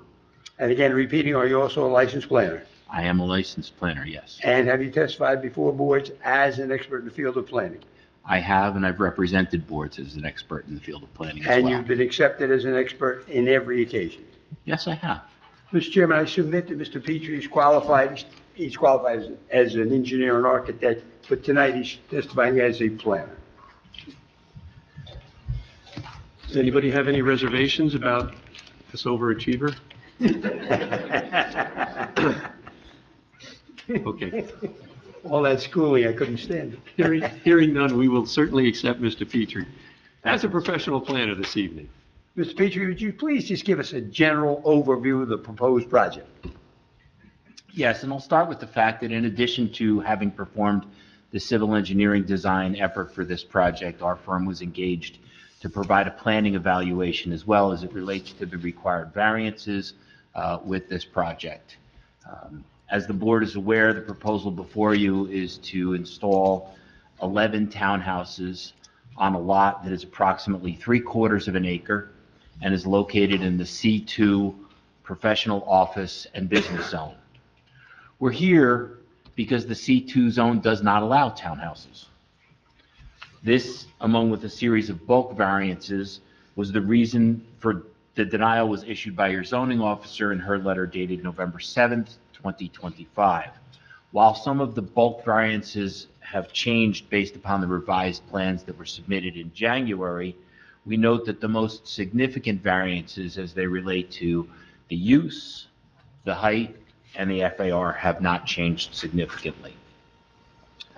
I'll start by noting that while the property is zoned C2, it is one of only 2 parcels within this particular C2 zone within your town. With the exception of the adjacent parking lot, the majority of the properties to the south and west are TC zones, and the properties to the north and east are residential zones, R50B and R50 respectively. And what's on the board is the radius map. I'm just going to stand up for a half second because I love to have the microphone. So the property in question located dead center of the display that's before you, and Grove is running in a north-south direction here from Bloomfield Avenue. Gould is immediately to our east, and the properties that front on Gould that abut our property are numbers 18, 20, 22, 24, and 26. So the property in question and the adjacent property are the only 2 located within the C2 zone. This is the parking lot, the municipal parking lot that I spoke to earlier, and the balance of this area along Bloomfield and then up Grove immediately across the street from us is all town center zone. So R50 here, R50B here. I'm sorry, I'm standing in your way. Now I can go back to sitting down. Would you review the variances that are being sought on this application? Certainly. We do require a series of variances that include 3D variances and 9 C variances. And I know that sounds like a lot of variances. I ask that the board consider that in the instance of a use variance, the bulk variances are often subsumed in the use variance since the standards are different and from the uses that are anticipated within that zone. We have a D1 use variance for 11 townhouses in a zone that does not permit that use. We have a D6 variance for height, as several of the proposed structures exceed the 35-foot limitation by more than 10%, 3.5 feet. So we have several units that are in excess of 38.5 feet. We have a D5 variance for a maximum floor area ratio of 0.838, where 0.50 is the allowable limit in the zone. I will note parenthetically that the FAR in Verona only relates to and only exists in the C2 and the extended town center zones. It is considered a commercial standard, not a residential standard, and is not a limitation in any of your other zones within the municipality. We have a C variance for maximum building coverage of 31.9%, where 30% is the limit allowed in the zone. We have a C variance for minimum side yard setback along the northerly sideline for 2 of the units, and I'm just going to point out what I'm talking about here. And I'm going to grab the microphone so I don't get yelled at.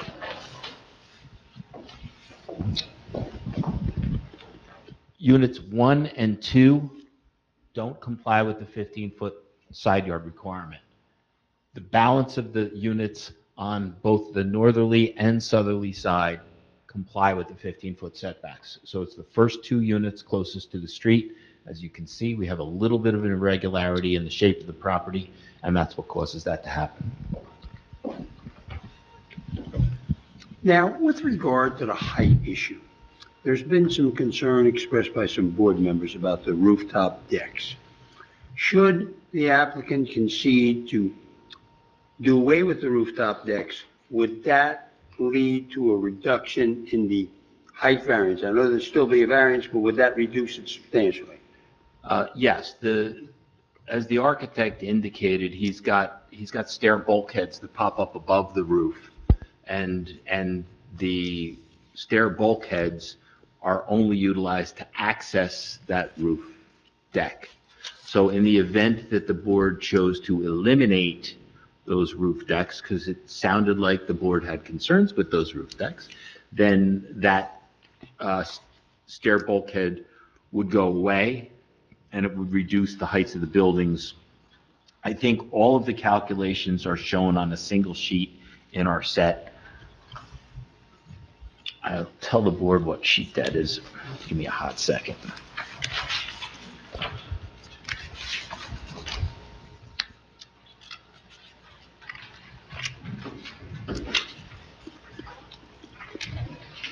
So on page SP 4.3, there's a chart on the left side of that page that provides the board with information on the average grades, the height of the peak of the roof, and the height of that stair bulkhead that extends above the top of the roof.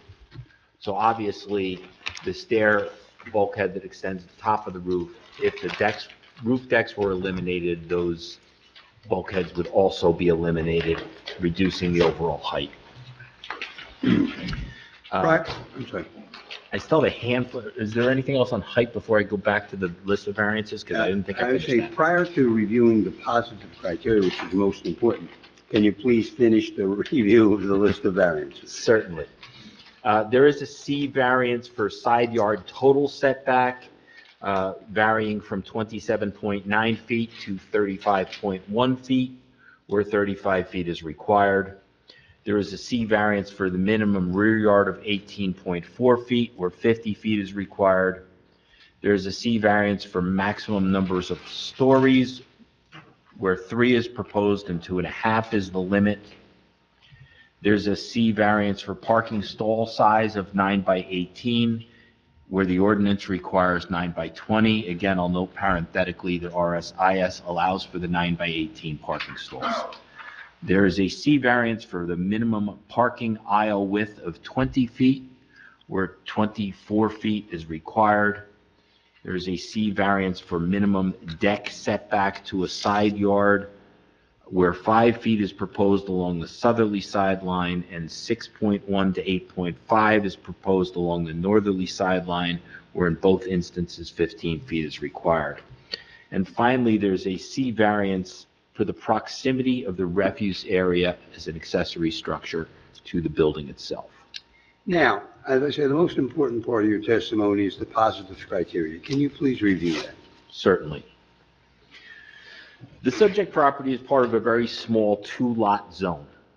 It's within a transition area between the town center zone and the R50, R50B zones that permit single-family, detached homes, and the R50 zone includes multifamily residences on 5,000, multifamily residents as well.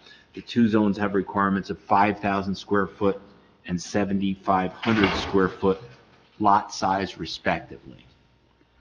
The town center zone is located along the Bloomfield Avenue corridor and allows for commercial uses as well as conditional uses that allow mixed-use buildings. It permits building heights of 50 feet and impervious coverage of 100%. Basically, it's typical of any town's downtown zone, but for the fact that most other downtown zones that I have reviewed in my career have mixed use as a permitted use rather than a conditional use. The C2 zone is somewhat of a step down, although the fact that there are only 2 lots here and this lot is immediately across the street from other TC zones makes me believe that the zoning for these particular 2 lots was implemented to be reflective of the historic use of these lots. I will offer that it was probably sometime in the late 90s, I want to say 97, where these buildings were converted fully to office, because I believe I did the plans. but I can't remember what year. I can't find them.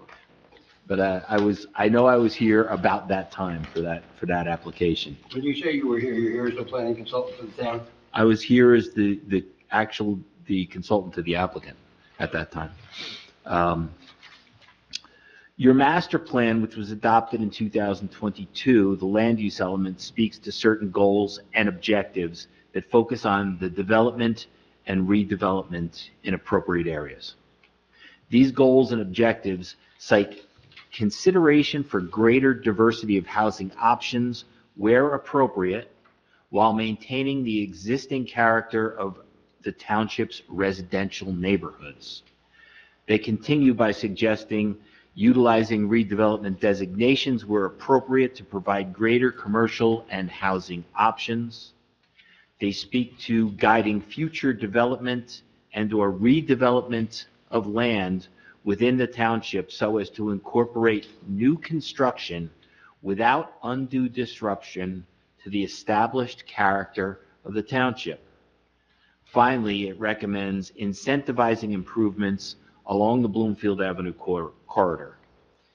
In my opinion, the project that is before you this evening is lockstep in line with these goals and objectives of your master plan. We are talking about a failing commercial development.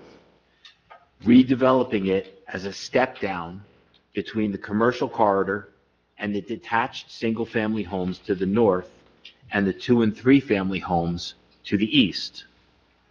Townhomes are attached single-family homes that are for sale units dominantly owner-occupied. This location, only 200 feet from the Bloomfield Avenue corridor, represents an appropriate location for this type of transition, and it would be a supportive element of the downtown uses.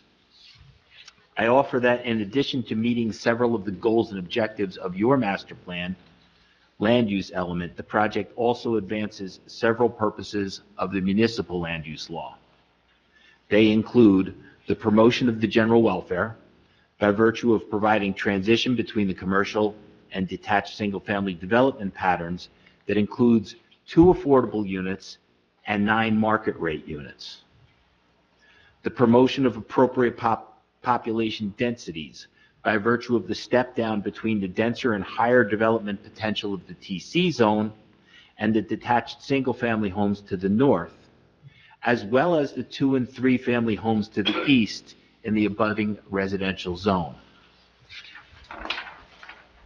Providing sufficient space in an appropriate location for this type of residential use, which is less common in Verona, but appropriately sited on this particular parcel because it has the denser properties and elements to the east, and yet takes that single-family ownership entity and abuts the single-family detached homes to the north. Promoting a desirable visual environment and the removal of a potential blight from an obsolete development that has exceeded its life expectancy. I'm going to offer that in addition to supporting the D variances, these purposes of planning also support the C variances under the C2 criteria and serve in that instance as the benefits. We are looking at developing what is 9 market rate units, so approximately 12 units to the acre, plus 2 affordable units, which are often considered bonus units because you're providing them in a need. This development is fee simple, so it more closely resembles the adjacent detached single-family zone while serving as an appropriate density this close to the town center. It provides for adequate parking. In fact, it exceeds your ordinance requirements for adequate parking.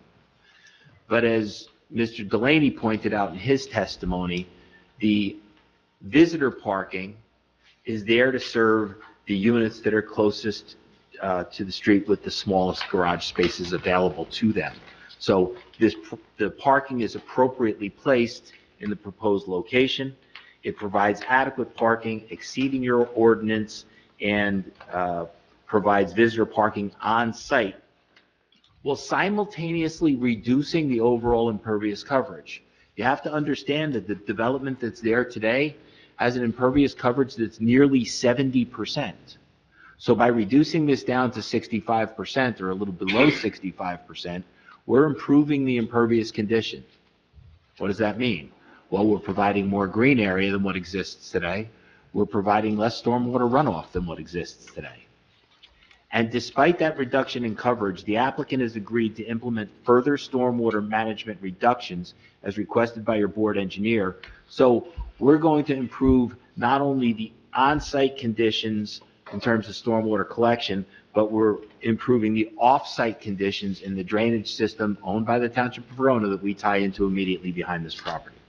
So there's a lot of good happening here. Sorry. That's all right. Making some notes here. Would you review the negative criteria? Certainly, and when evaluating the negative criteria, I like to start with the potential impact on the public good. In this particular instance, I note that what we are looking for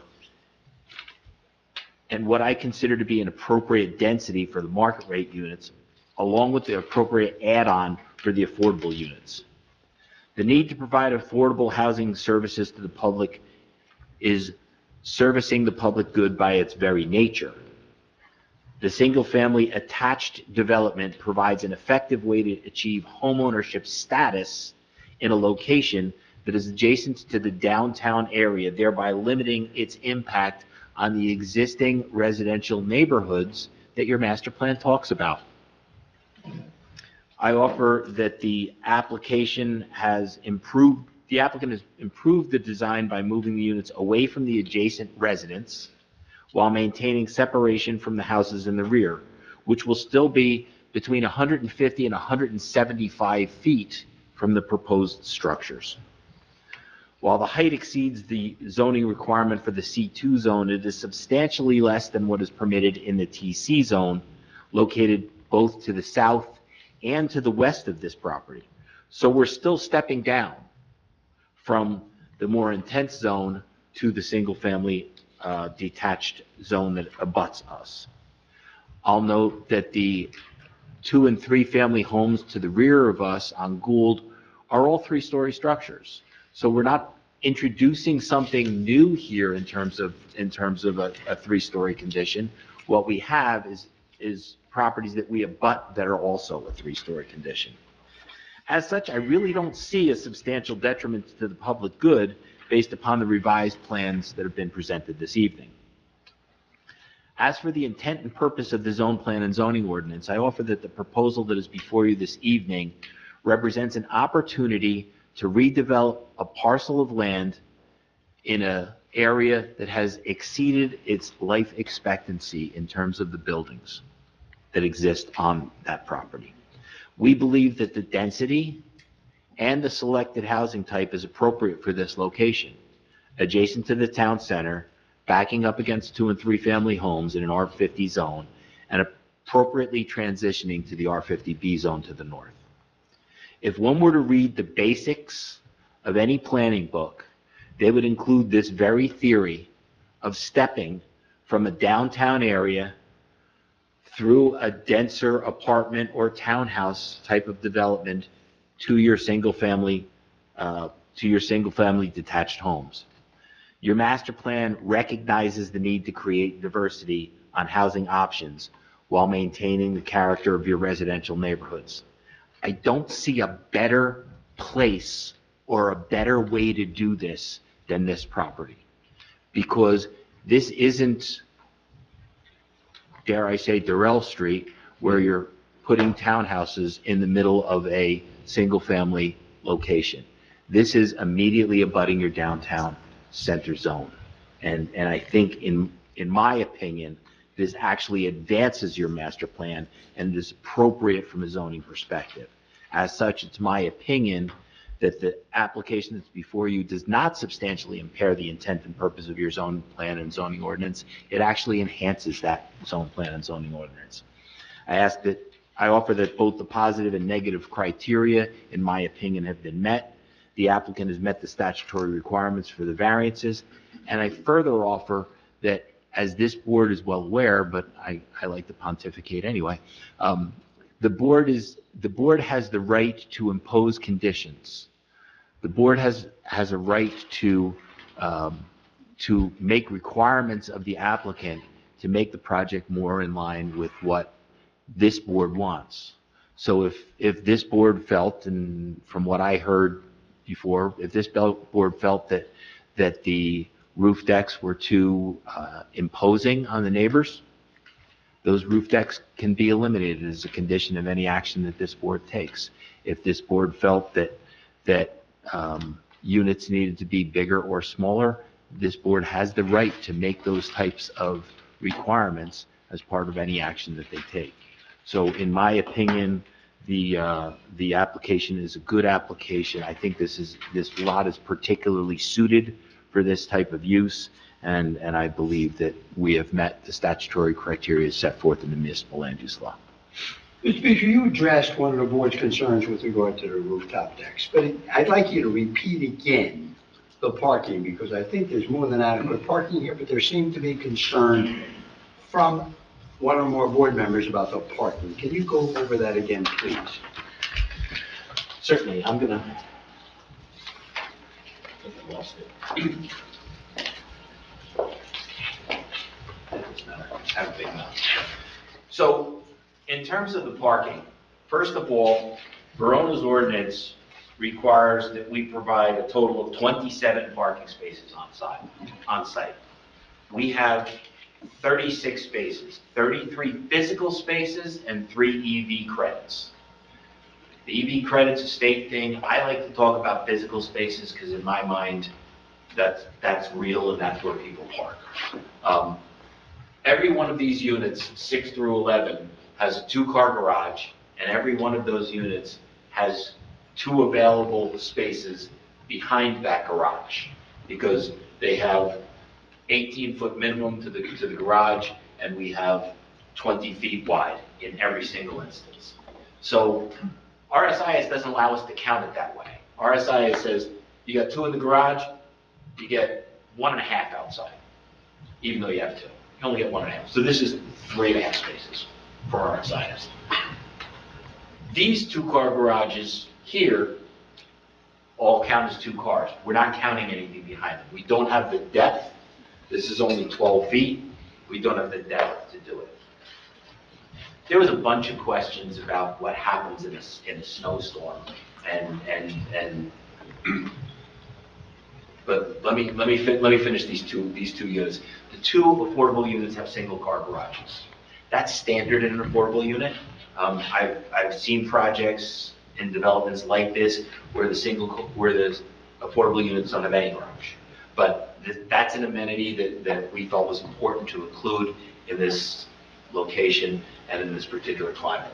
So we have the ability to park off of the surface inside, even for our affordable units. Yes, the visitor parking is up front, and that does serve multiple purposes. First of all, these 5 units don't have parking outside. So these 4 spaces can serve these units for outside parking. If there's a snow event and there are vehicles parked in these spaces and they have to be moved, there are 3 options. They're temporarily moved to another location, while snow is being plowed.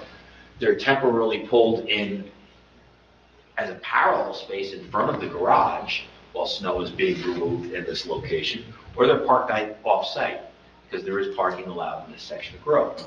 So there's options in the event of snow removal for those vehicles to move, and I think that's important to note. And that's if your affordable units actually have 2 cars. It's not uncommon for affordable units to have 0 parking, only have surface parking. So from a parking perspective, we exceed the ordinance requirement in physical spaces by 6. So we have plenty of parking. And I think it's appropriately located.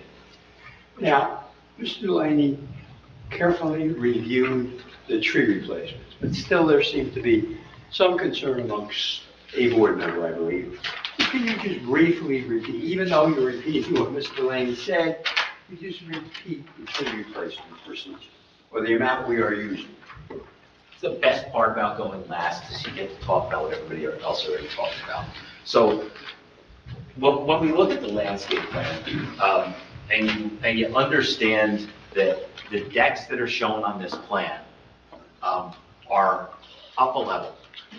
So I know there was discussion about lawn areas and access to those lawn areas. So these decks sit up at the living level of the units. And at the lower level of those units, you can walk out. There are doors that walk out. And you have lawn area behind all of the units that's accessible to all of the people that live there. Now, they may put up, I think the architect described, fences, probably more along the lines of screens that extend out.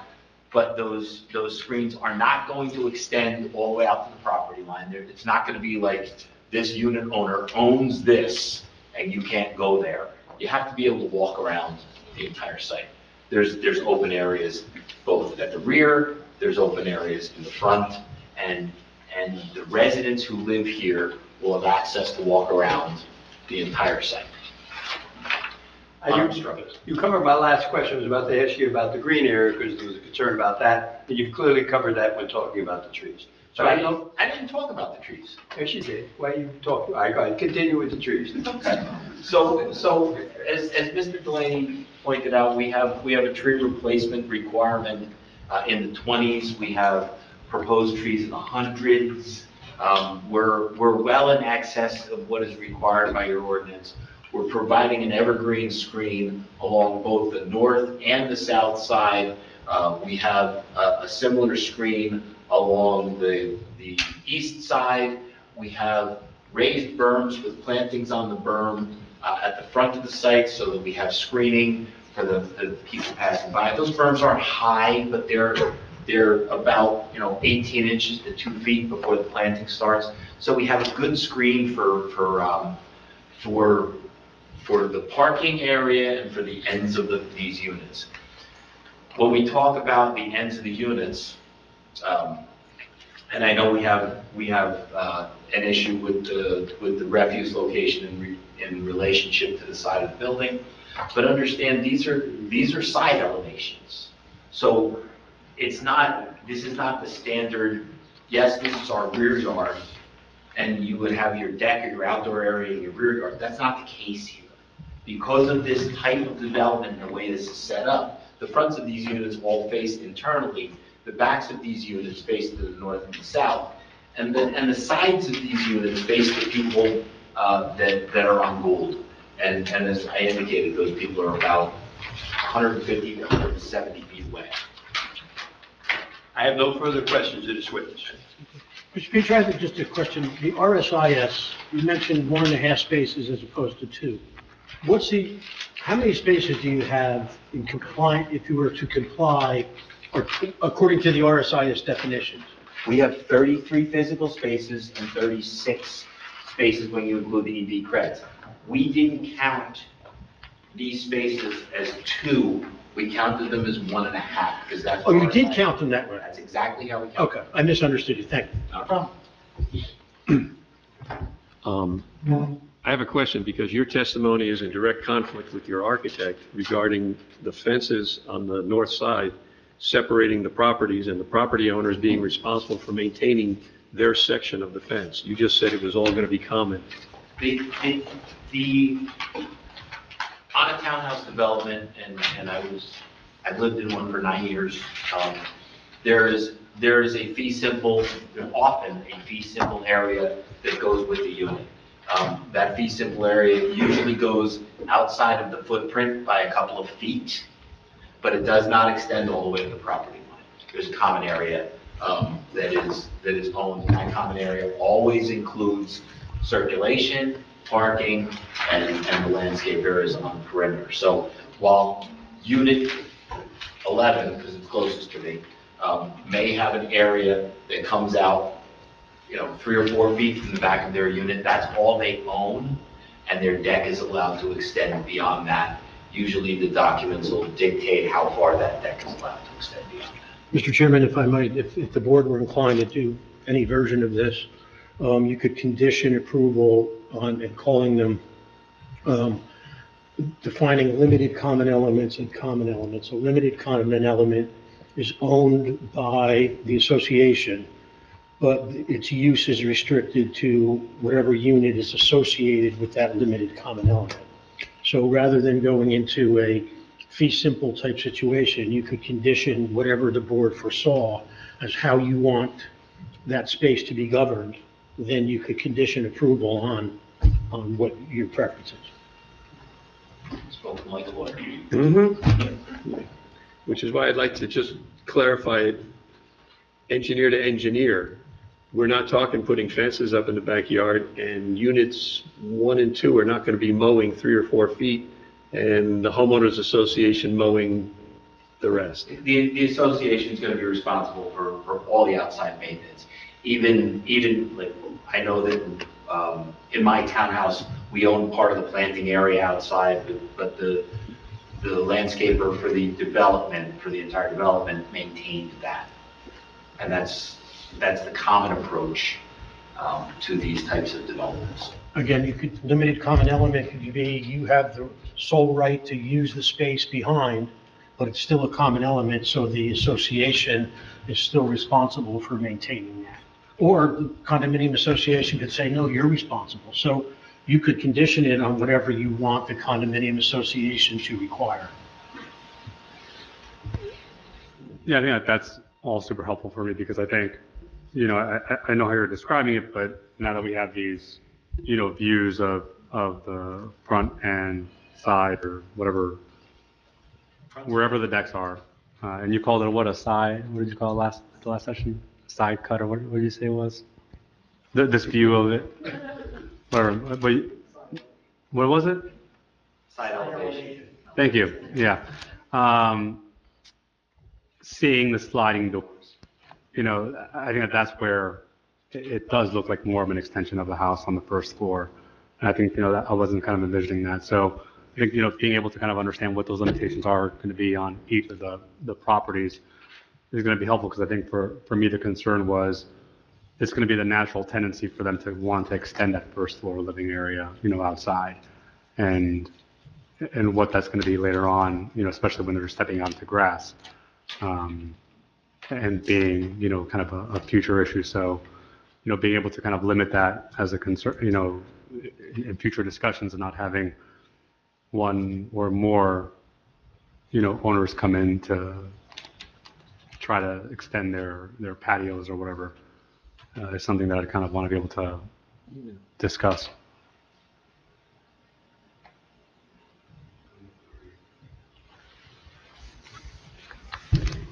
A couple questions here. Do you happen to know what the density of the building on the corner is, where the main place is? Building on the corner. Yeah, at Bloomfield and Grove. I don't know the density. That has apartments above it. Yeah. And the TC zone doesn't have a limitation for density. The TC zone basically says it's 1-to-1.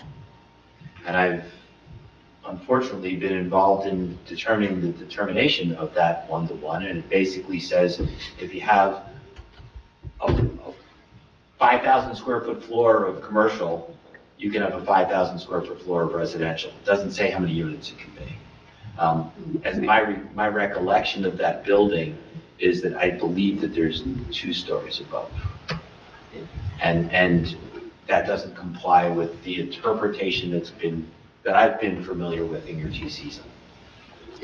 But I can tell you that the properties on Gould that abut us, the 2 properties that are immediately behind us are a 2-family house and a 3-family house at 20 and 22.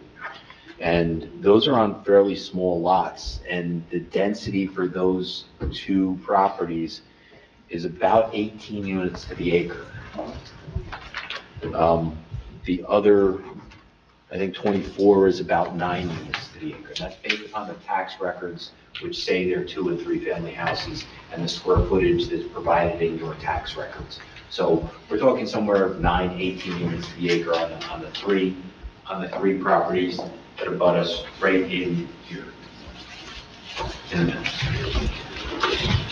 So did you review the Environmental Commission's letter from December 29th about their interpretation of density? Yes. And your thoughts as to how those do or don't apply to this site? Well, the density, there is no The density. Environmental Commission, just so we understand, that's going far beyond their jurisdiction. Well, they are an advisory board, right? Not So they're, for anything like that. Well, from a practical perspective, we're not looking at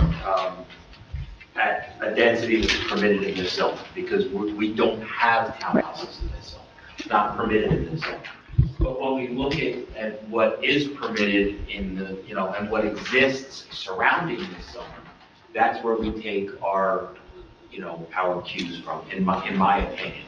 I can tell you that I was contacted several years ago by a developer who was looking at this site and asked me to put together a proposal for a feasibility study.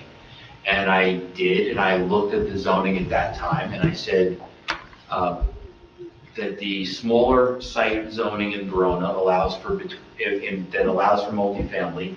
You can see between 10 and 12 units, and that person was looking for more like 30 or 40 units. I told them that I couldn't support an application like that. The only zone in town that allows 35 units to the acre is the Claridge House. Yes, you can see it's there because and that also requires 8 acres of land.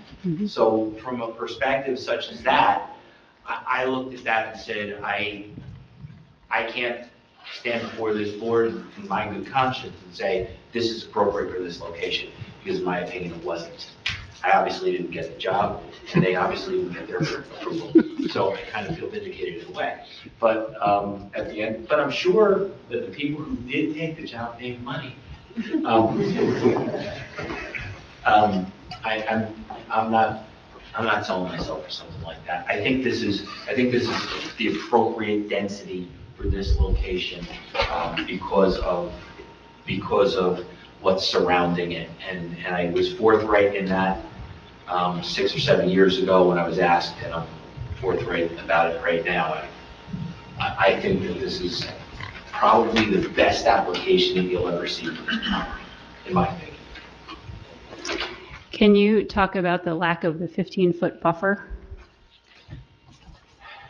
Yeah, the buffer is something that you normally see between a commercial use and a residential use.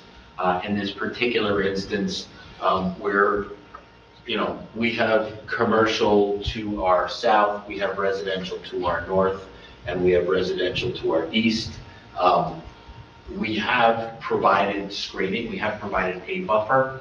We haven't provided a 15-foot buffer, but we have provided a buffer between our single-family development and their single-family development, our single-family development and their multifamily development, because townhouses are considered single-family because they are owner-occupied, because they're owned units. These are single-family units. These are not multifamily units. This is single-family development. It's just attached single-family. Are any of those properties on, let's see, I guess it's Gould, more than one physical house on a property? Not that I saw. There is one that's got three gas meters or 3 electric meters, and there are doors around the back. I don't know if they're in detached. I think they're all in the same structure. And as I indicated, those structures are primarily 3 stories. Right. Which would be typical old Verona houses. As are the houses that exist on this property today. I mean, they were homes at one time. I got the funeral parlor then, but the other was a home at one point. So did you do any kind of feasibility study for this, or a market study or anything that yielded this project? I did not, actually. I didn't get hired to do the feasibility study when I wrote the proposal. I did review the project that was brought to us. It was brought to us by the owner, and his architect had done the concept plans, and that's pretty much what you saw in the last go-round. The changes that were made between the last meeting and this meeting were predominantly recommendations from my office. A lot of it was my thought process, because I felt that it was a better approach to separate ourselves from the adjacent home. Sorry, because this one doesn't show it, but you know, we actually included the house next door on this so that the board could see how we were building in proximity to that. And my thought process was to flip 6 units to the other side, where what we're impacting is a commercial use, versus this side, have the 5 units on this side, move the parking to the front, have serious separation between the parking in that house, and provide a berm there. And I think in doing that, we made the project better. Is the applicant, I'm sorry if this was clarified earlier, but is the applicant a developer or a construction company? The applicant is a construction company that is developing this. Okay, so And these just are for the, units for sale, of course. I'm sorry? These are units for sale to the Right. end user, should this Right. be approved.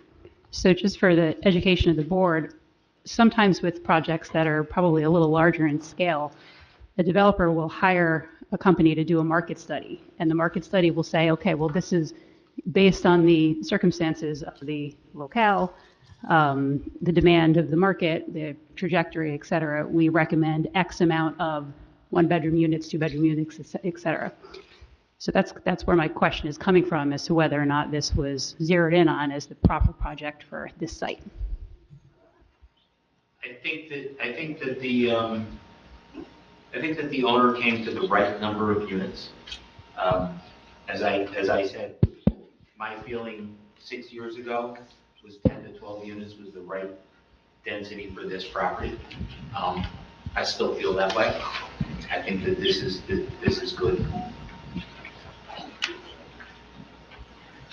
We do have, regardless of whether we were 10, 11, or 12, we have 2 affordable units as a requirement, because these are for sale units.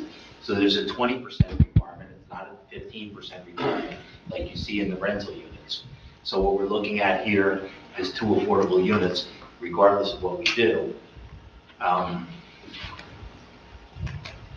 9 market rate units equates to about 12 units to the acre, because as I said, it's about 3/4 of an acre site. I'd like to add to that question that you just were answering. You keep referring to the master plan, or you have referred to the master plan, and you talk about this as being an appropriate transition from the center of town to the residential area on Grove.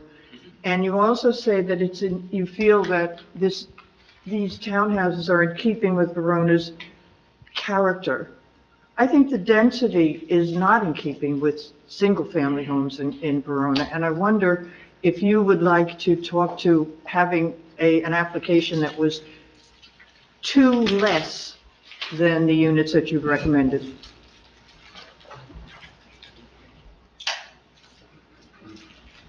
The reason that I believe that the density is appropriate is because when you look at the smaller lots immediately behind us, those lots have densities that are higher than what we're proposing. So when I understand coming up in the northerly direction that we have established single-family detached dwelling areas. In fact, from this point going north, almost the entire town is single-family detached dwellings in that location. And I've driven Grove more times than I can imagine. Um, I was responsible for the site design back by the treatment plant, down Grove and Ozone. I did projects down there too, so I know this corridor and I know what you're talking about, which is why a property that is immediately across the street from the town center zone and abutting that town center zone with the exception of this parking lot, this is an appropriate location for something a little bit more dense, for a step down. And any planning book that you read would reiterate that fact. That's less of an opinion and more of a fact. It's not intrusive into the single-family zone. If I said I wanted to put it here or here or here, yes, you're right. If I said I wanted to put it on Durrell Street, yes, you're right. But this location, it's not intrusive in my opinion, because it's abutted to the south, immediately across to the west. You're welcome. In your opinion, do you think that this zone should be reclassified as town center?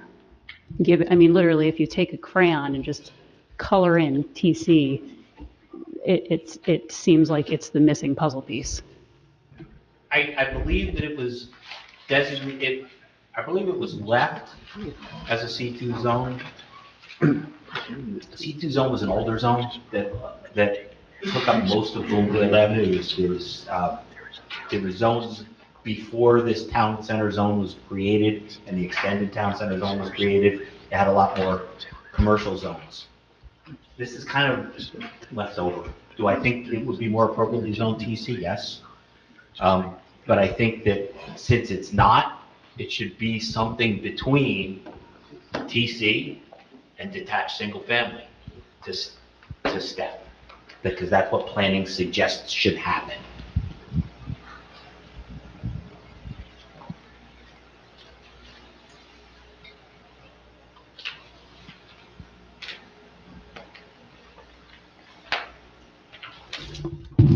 I want to change the subject just a little bit, but we're talking about the site, and you're talking about being able to walk around the perimeter. By the time you have the decks, the trees to the house, between the deck and the trees, are you actually physically going to be able to walk around the property?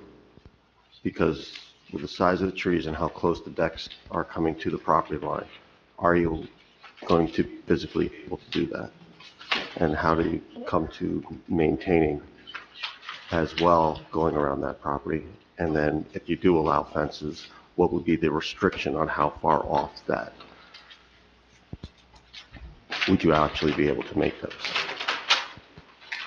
A bunch of questions, but I think they're all good ones.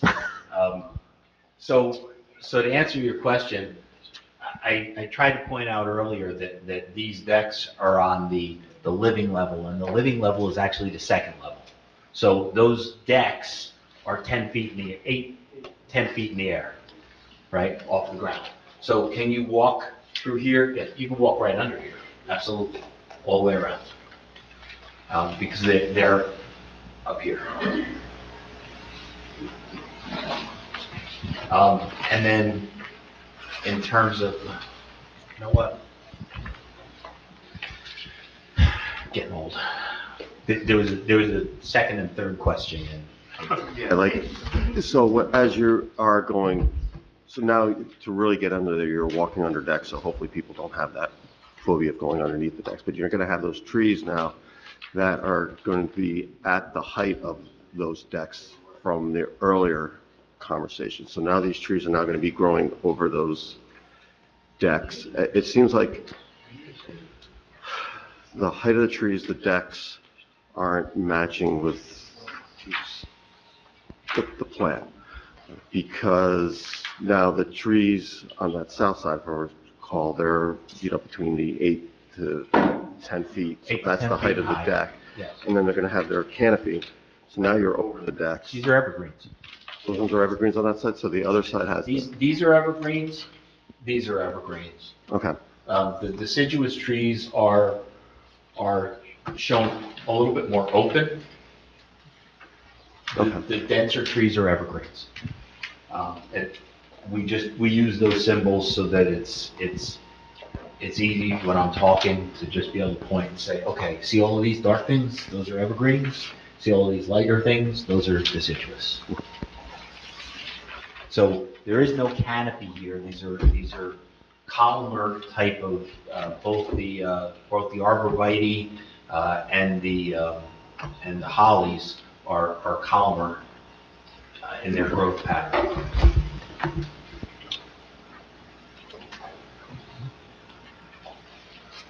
If there's nothing further, I don't have any other witnesses. We may still have some questions here. I'm sorry. If you can address, this is, you said several times these are townhouses. Yes. We have a townhouse zone. Would any of those conditions apply? There are townhouse zones. With any of those conditions. Right. For instance, minimum lot size, maximum height in stories.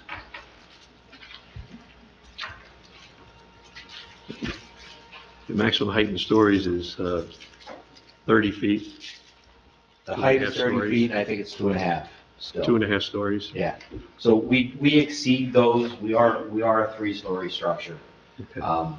So we wouldn't comply with those height. So even if you were in the townhouse zone, you would be here looking for variances? Yes. Just not the D? Correct.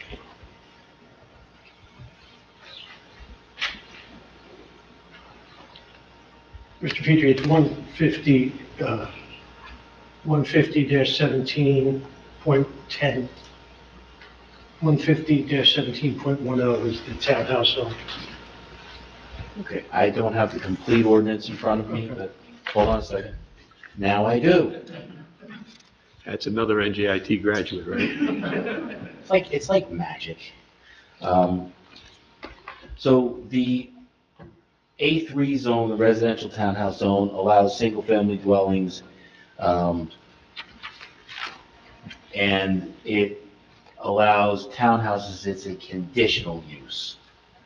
And it gives dwelling unit counts over 8 acres in site, between 6. If you come down to under 4 acres in site, it's 12 units to the acre. They do give a minimum acreage of 1.5. They have a minimum front yard of 50. They have a minimum side yard of 25. A minimum rear yard of 50. And they give. This was obviously developed for a specific piece of property because the minimum rear yard on the Bloomfield Avenue frontage, minimum side yard or front yard on the Bloomfield Avenue frontage, minimum buffer between townhouses and off-site residential uses, maximum height is 2.5 stories, 35 feet per the ordinance. Maximum lot coverage is 40% and the maximum improved lot coverage is 55%. So that would flip our need for building coverage, wouldn't need a variance. We're actually under that 40%. Our maximum improved lot coverage is over the 55%, it's 60%, but it's still less than the about 70% that it is today. So some of these we would probably comply with, especially in terms of density. On a smaller lot, they're looking at 12 units to the acre. We have, in our market rate units, we would comply. Mr. Chairman, I'm not testifying. I just want to point out to Mrs. Reese that the market rate units are 12 units per acre. And if we were to yield, we would have 7 market rate units that are requested, which is just about impossible. That would be probably 9 units per acre, market rate units. So very difficult to do. Well, in discussions, the market rate stuff is good, but when you're standing on the street walking by, nobody's making a difference between market rate and anything else. So it's simply a school project.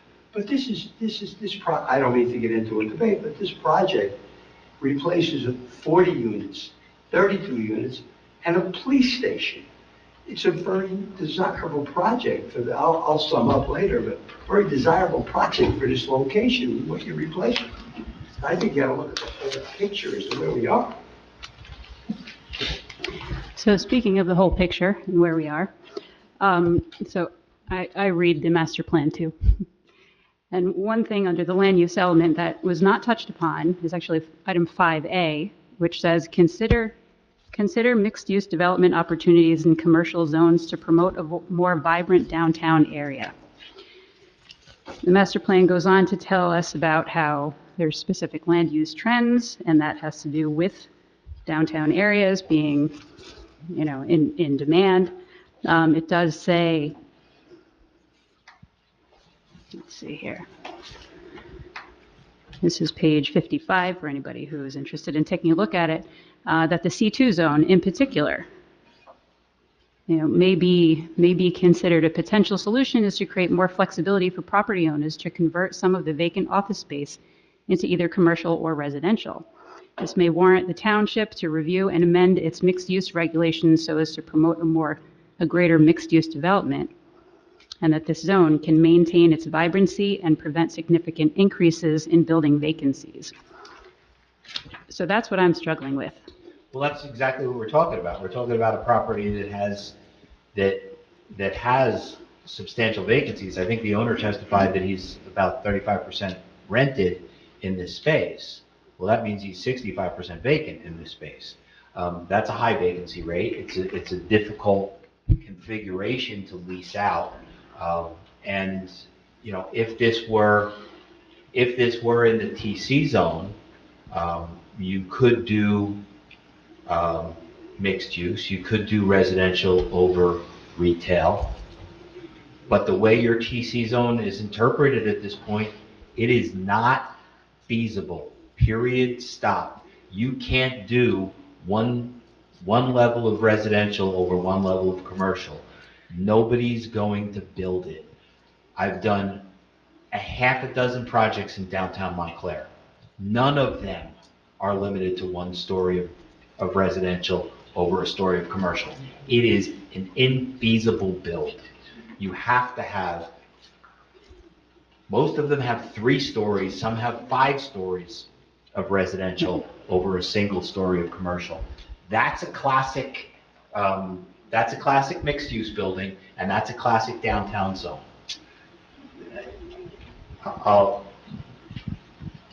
From a planning perspective, from a planner's perspective, your TC zone needs work.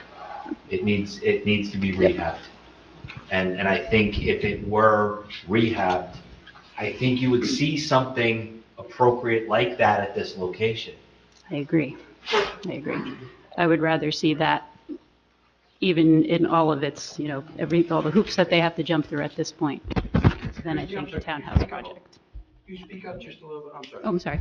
I said I would rather see a mixed-use project on this site, I think, than a residential project. That's subjective.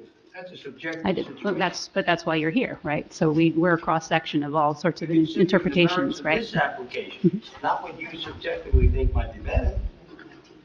Well, for the record, Mr. Petrie, just for the benefit of the public, the TC zone, I think your criticism is valid. The governing body has considered a new TC zone ordinance.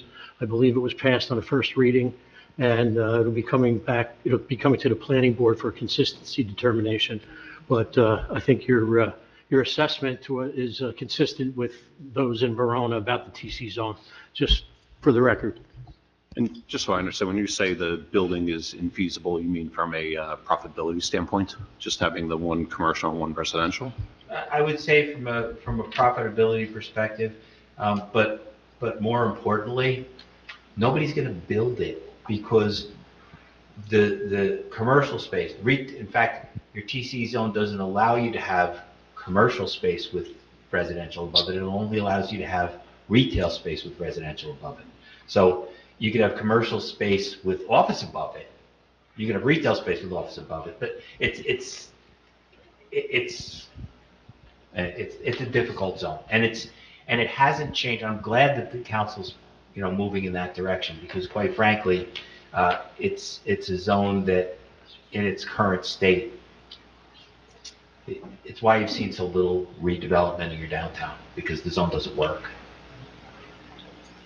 So you look at, if you counted the number of projects, of redevelopment projects that have happened along the Bloomfield Avenue corridor since the ordinance was adopted, and compare it at the same time, in the same period, to Montclair's downtown,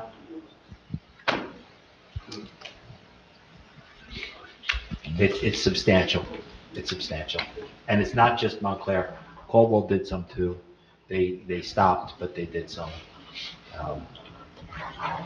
It's so in terms of, you'd rather see, a mixed use. Until that ordinance changes, you're not going to see mixed use in this town. It's not going to happen. I don't think.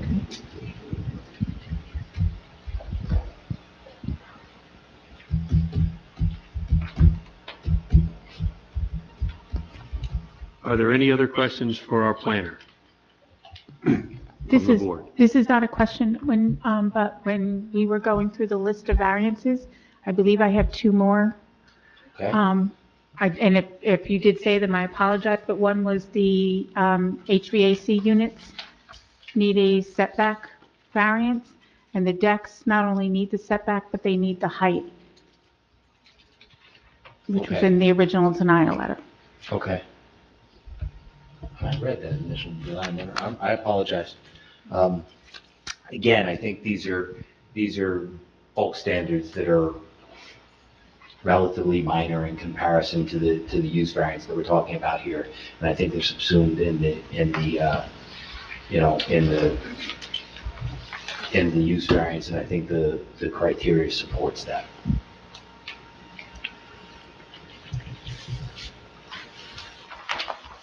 That it for questions from the board? Okay. At this point, I'd open it up. Anyone from the public have a question of our planner? Seeing none?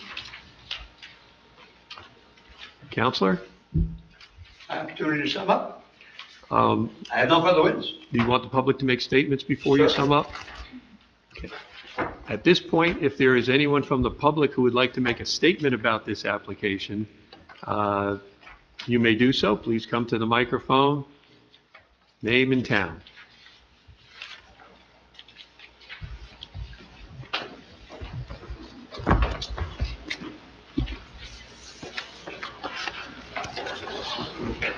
Thank you, Dee Dee.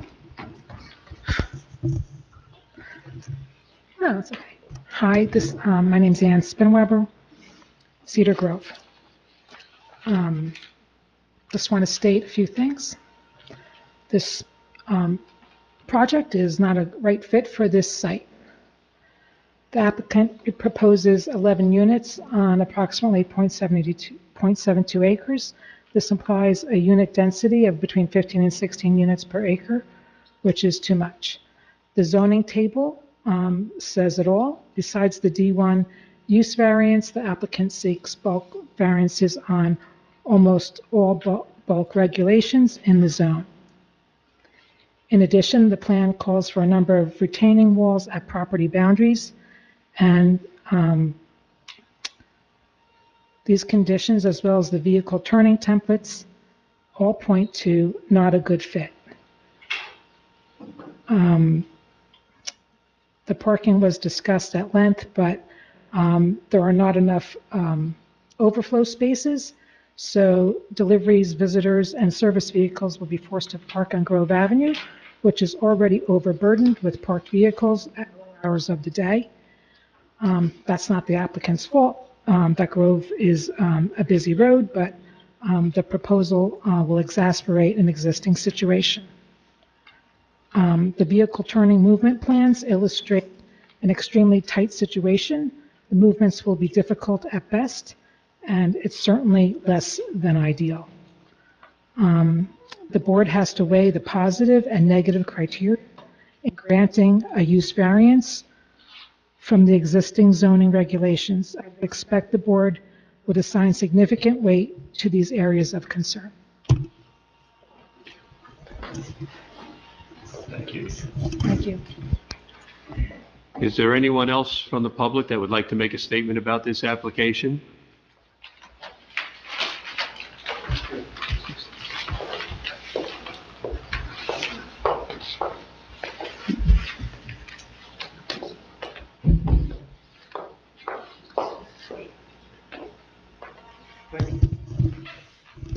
Hi, everybody. My name is Bruce Elia. I'm the Managing Director of KW Commercial, the one that brought everybody together here with the buyer and the seller. Where we're at with this project was, I was passed the baton on this project and requested to do a feasibility on the site. I was employed by the owner as such after it was a failed attempt to lease the property, sell the property, figure out something what to do with the property. It's a crucial property in town. Verona's a beautiful town. The streetscape's wonderful. What a blast, and what a nice central place for somebody to be able to walk their children to and from, and also to create some streetscape in the downtown. If you guys haven't been to the site, if you've seen the buildings, if you walk in those buildings, when you said funeral home, I started laughing, and I started shaking inside thinking, that's what it was. Because when you look in it, it looks dead and hollow inside. It's been extremely hard to lease. We've often lost tenants due to the amount of infrastructure work that would be needed with local residents that live right here in town. They often said, why hasn't this thing been demolished years back? Often struggle between the fact that they think it could be a residential building and they're not sure if there are apartments there or if it's actually a retail corridor that has commercial spaces involved. This has caused a lot of problems within the community itself. It's got high impervious coverage with a heavily paved lot.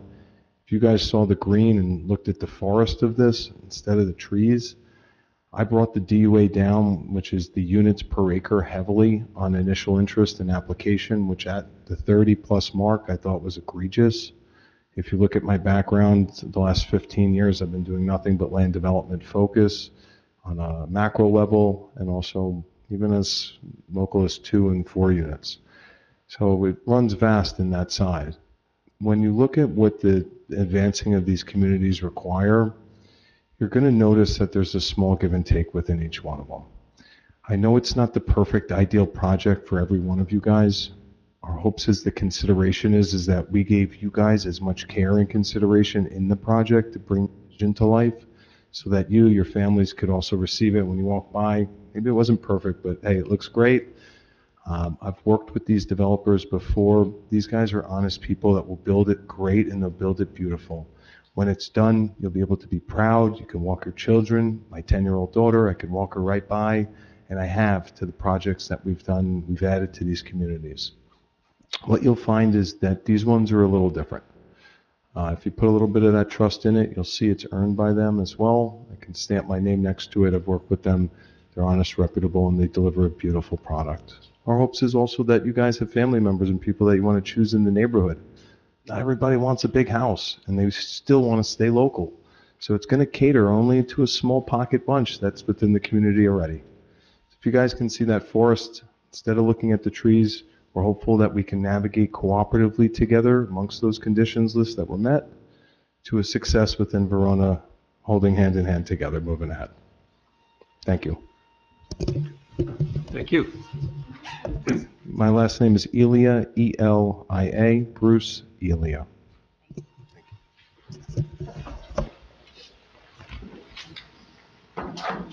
Is there anyone else from the public? Seeing none, I would close the public portion and turn it over to council for summary. Mr. Chairman, members of the board, this is a C2 zone and the use is not permitted. But I think you have to look at what has happened with this property. If you're not going to look at what's happened with this property and consider that important, then this might not be the application you want. But the police department wanted to come here. The 40-unit complex wanted to come here. A 32-unit complex wanted to come here. This is 11 nice townhouses. In addition, the complex is 35% occupied. It's not doing this town any good to be 35% occupied and 65% vacant. The condition is not good.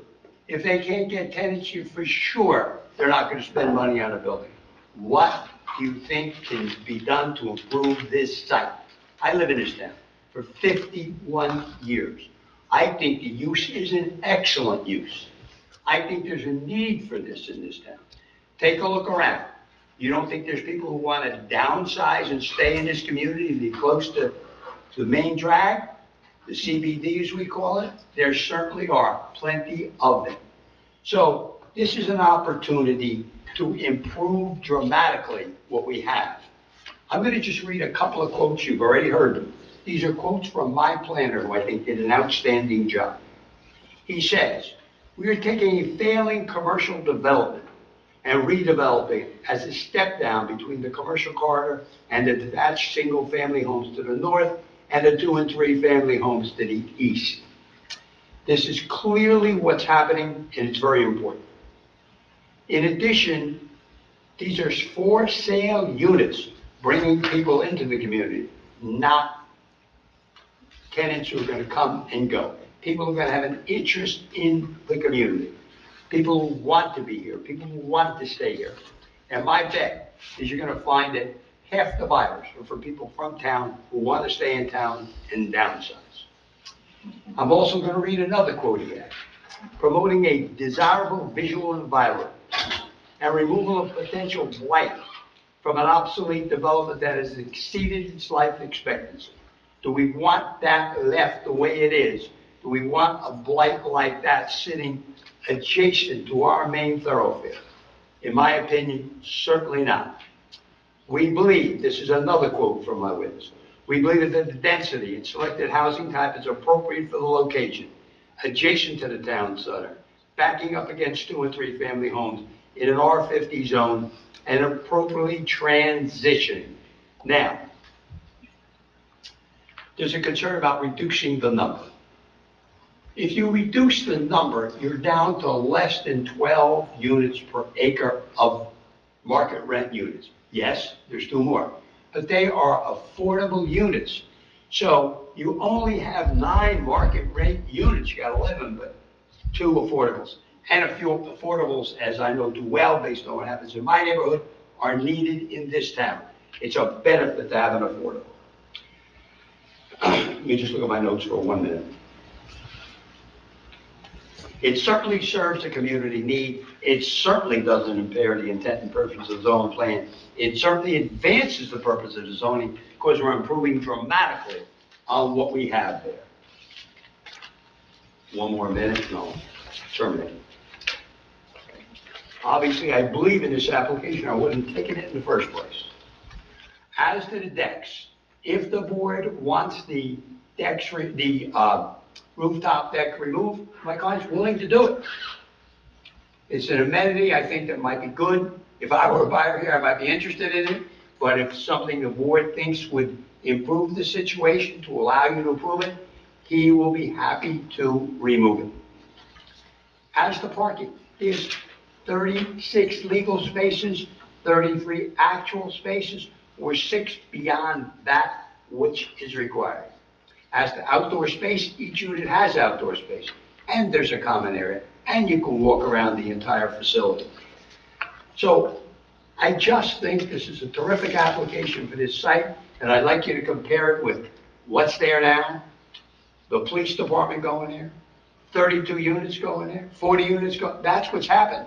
This is completely different, a benefit to the community, and something I think you should approve. I thank you for all your time and consideration, but again, we're happy to have it conditioned certain ways, such as the rooftop, but I think this would be a mistake to turn down. Thank you. Thank you, Counselor. I would close the public portion and open it up to board debate. Is there anybody who'd like to lead off?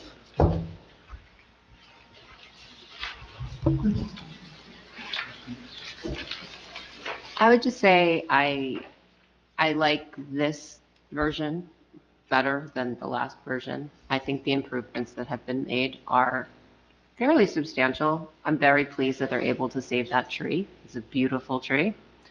I think aesthetically, it's a really nice looking project, which I can't say for all the things that we've approved in this town. And if they were willing to remove the rooftop decks, which I think are unsafe, I think they are a potential nuisance. I think it just, to me, it just doesn't, that does not fit in with the character of the town at all. I know it's a nice amenity, but it screams like Jersey Shore. And I just think it's like, you can picture people playing music on them and getting, neighbors getting irritated with one another. I just don't think it's necessary. But if they were willing to remove that, I would be fine with the project. I didn't hear you. We're willing to remove what? The roof decks, I would be fine with the project.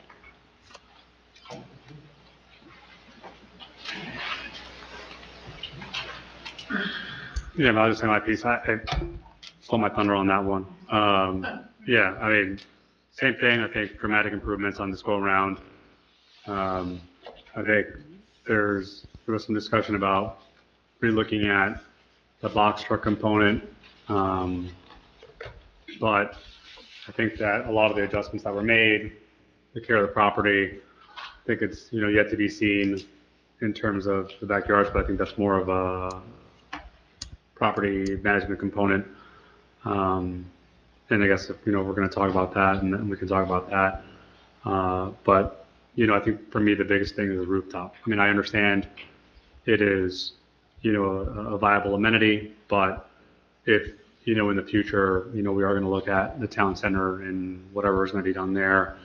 I've lived in areas where that was a legacy thing, and it's just kind of, it's going to create a cascade for us, and it's just not, I don't think it's just something that it fits within the kind of the Verona character as much as it would be nice for them.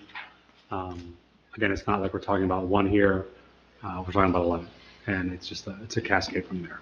That's kind of just for us with the rooftops, as nice as it would be. But otherwise, significant changes that were made. So to have listened that extensively, I think goes a long way.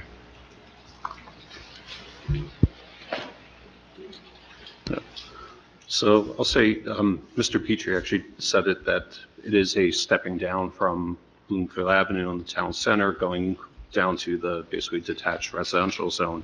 So I agree, there needs to be, or should be, a step down going from Bloomfield Avenue to the single-family homes that are detached.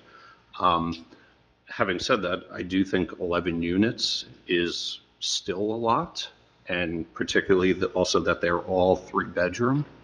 I do have concerns about, I would say, the overall operation and operating activity on the site. I know you technically meet the parking, and I think if it was a parking lot, that it was not private spaces and garages or tied to spots that are outside of people's garages.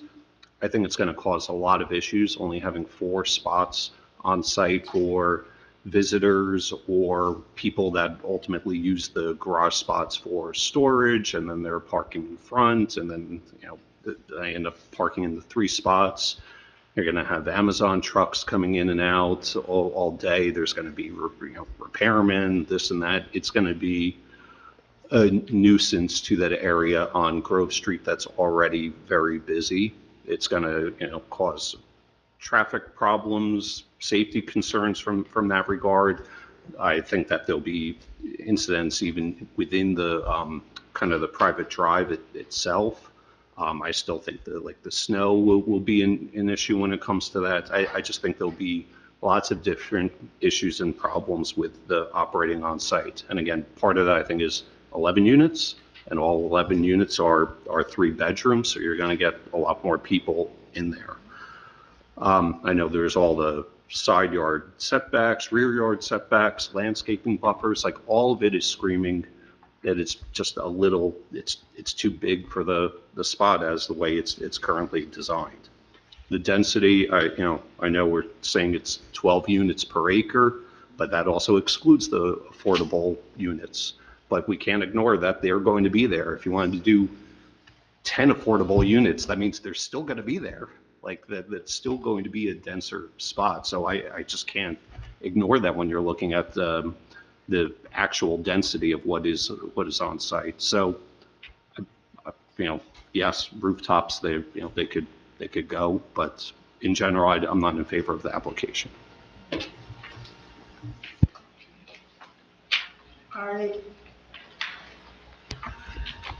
I agree that this is a nice, right fit for Verona, but there's too much density on a piece of property.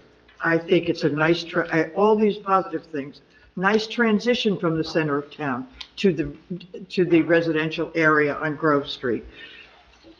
Too many cars, too little greenery. The applicant would make a fine contribution to the community if indeed he would think about considering building fewer units on that piece of property. Everything else is just lovely, and it's a perfect place for that type of building to be. You mentioned that there are people in this community who want to stay in town, who want to live here, but they don't need 3-bedroom apartments. And so I'm wondering also if my recommendation could be that the applicant might consider smaller units and then have fewer units there on that piece of property. It's up to you. The way it sits now, I cannot feel very comfortable voting yes on this particular application. But I do think that it is the right item at the right place. And if it could be less density, less dense, I would be willing to vote for it. Thank you. Yeah, I do agree with the size, the bulk. I think you made a good point earlier when you said the townhouse ordinance is 2.5 stories, where I think where maybe that might be a nicer transition to how this could, at least it makes a zoning ordinance that we have in town, like there's just too many things adding up to the top of it. I do like the idea of this type of development in town. I do think there is a need for it. But I think what we're seeing here is too much. The decks off the back adds more elements. It's high up off the ground. You're looking over whatever neighbors are going to be. It's over the houses, it's over the trees. There's a certain amount of this that's just too much for one site. And so I keep going back to what does this site want to be, given its location? I mean, if you pick up this project, and it's a beautiful project, and it's very well presented and highly appreciated, if you pick it up and move it like a block away, perfect. Here on this site, to me, is just not selling it. I mean, I've been asked to get involved with the Chamber of Commerce, and we keep saying, how are we going to make this more of a downtown destination? Right, and the streetscape initiative, there's all these other engineers that are taking a look at, what we can do to better Verona, and this seems to be contrary to that to me. And again, I understand yes, of course, I want to see a better project on that property, but I also don't want to provide a long-term solution to a short-term problem. If we can fix the ordinance to allow for something more robust here, I think that that's the better approach. Mr. Chairman, I'm sorry, but I was trying to consult with my client after listening to Mrs. Reese, and I didn't really hear where Christie was on it and what she was saying. Would you mind repeating it for just succinctly, Christie? I'm sorry. Sure. Number one, beautiful project. Number two, pick it up, move it a block away, and it would be perfect. Number three, there's some other initiatives in town that are trying to better downtown Verona. The Chamber of Commerce, the streetscapes, and so on, which has the intent of trying to make it more of a destination. That is also something that came up in the master plan, that, why do people not use downtown? And it's because it is lacking certain restaurant services, et cetera. So how can we make that more robust? And this project, again, while I appreciate its aesthetic and its thoughtfulness, I just don't think that it belongs on this site. I would rather see something else on this site.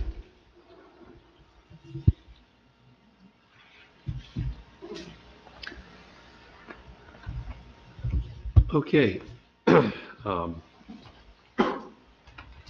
I'm hearing a lot of suggestions and a lot of concerns.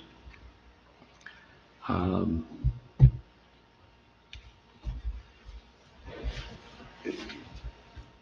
would have a tough time supporting this application for many of the reasons that were brought up here. As far as the density, the step-down density appears to be too great, going from 12 buildings on a lot to the next 3 lots with 3 buildings on them. It seems to be too high. We've kind of pushed the envelope on the design. Too high, too close, too big, roadway too narrow, parking spaces undefined as far as like the 11-foot ones. Do I pull my car sideways in there if nobody's watching? It's been designed for the ideal home purchasers, not for the average home purchasers. Turning radiuses for all the vehicles are tire to the curb and then go. It's squeezed. It's squeezed in here. I don't believe it is a workable location. And I tend to give, I like the idea, again, like everybody else, I kind of like the idea. And I usually give some leeway to off-street, because assuming you're not impacting Verona, any of the parking issues, the snow removal, all of this is going to be hopefully contained within the HOA and the people there. But these people are going to have trucks visiting that are going to exit, which is going to create an issue. We are going to have a tough time getting a fire truck in there. If you watch the guys drive the fire trucks, they can't do that perfect hit the curb and then back in, when they're busy waiting to do some of their professional work.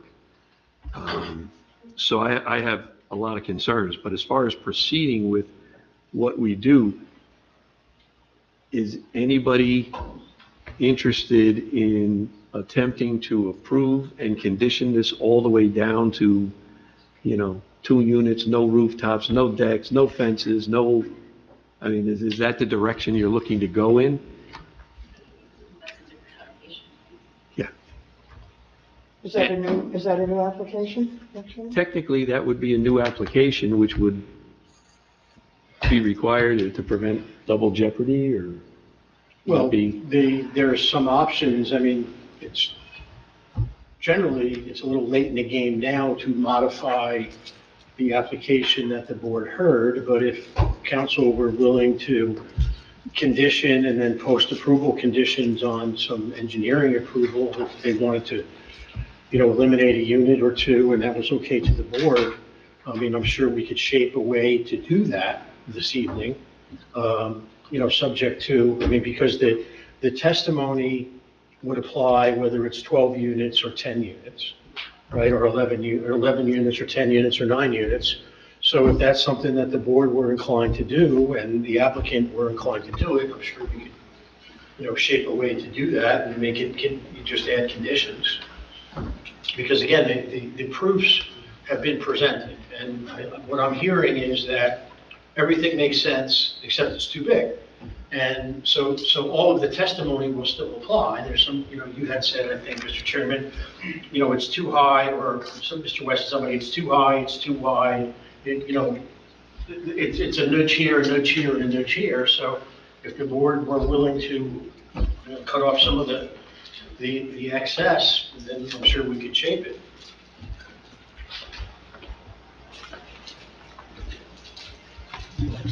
I would personally like to see it as a new application. Well, the applicant would have to, right. It'd be up to the board and to the applicant. The applicant might not be interested, so I don't know. I would like to see it as a new application. I'm sorry, I couldn't hear what you said, Mr. West. I would like to see it as a new application if there were going to be material changes to everything that was presented. I don't think you will see it as a new application, just so we understand. If you've got specifics that you want, and I haven't talked to my client, you got specifics you're willing to do at this time, but this has been pending, just extensive effort on this application, you have to understand that. So I don't think they would come back with a brand-new application and go through a procedure that might take another 6 months and not knowing they're gonna get an approval, so I don't think so.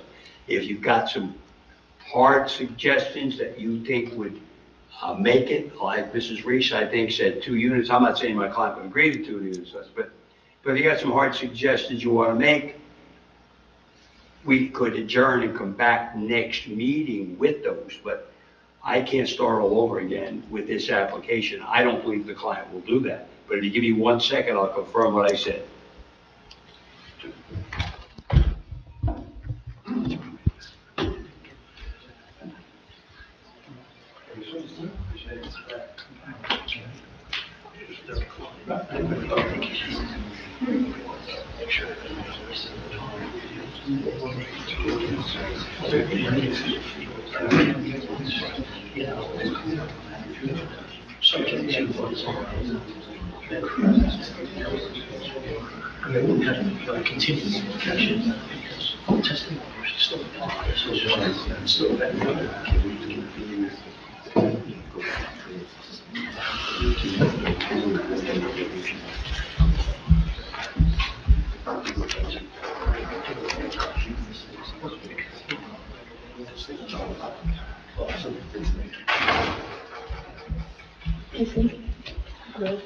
I confirm with my client, he will not come back with a brand-new application. The matter will be over if this doesn't get approved or adjourned in a manner that we think we know what amendments you need and come back next month. That's the only way we could do it. So we won't start all over again. That's a very extensive process. Is the board interested in giving direction to the applicant as to what would be acceptable? I would just want to say, and I'll leave it to the folks that had the concerns to go in that direction if they want to. But I've seen this board reject other applications, and it always, it's starting to feel like it's, in some ways, it's like Goldilocks, right? The porridge is too hot, it's too cold, it's just right. We're always waiting for the thing that's just right, and yet some of these things, they stay empty or they stay what they are and nothing ever changes. And so while everyone's sitting around waiting for all of these changes to be made by the planning board and change this and change that, I've been looking at things that we turned down 5, 6 years ago at this point, and it's still because we were waiting for something better, and it's still exactly the way it is. So I would kind of urge everybody that has issues to really think hard about potentially coming back to the applicant with changes that would make people more comfortable, because otherwise I think we're going to see the same 2 structures there that are dilapidated and are just going to become more dilapidated, and they're going to sit there for a long time, and that's not good for our community either. But you also have to think in terms of the future, and with a piece of real estate that's overcrowded, at least that's what we feel, the density is too great, you run into other problems, of not being pleased with what you see.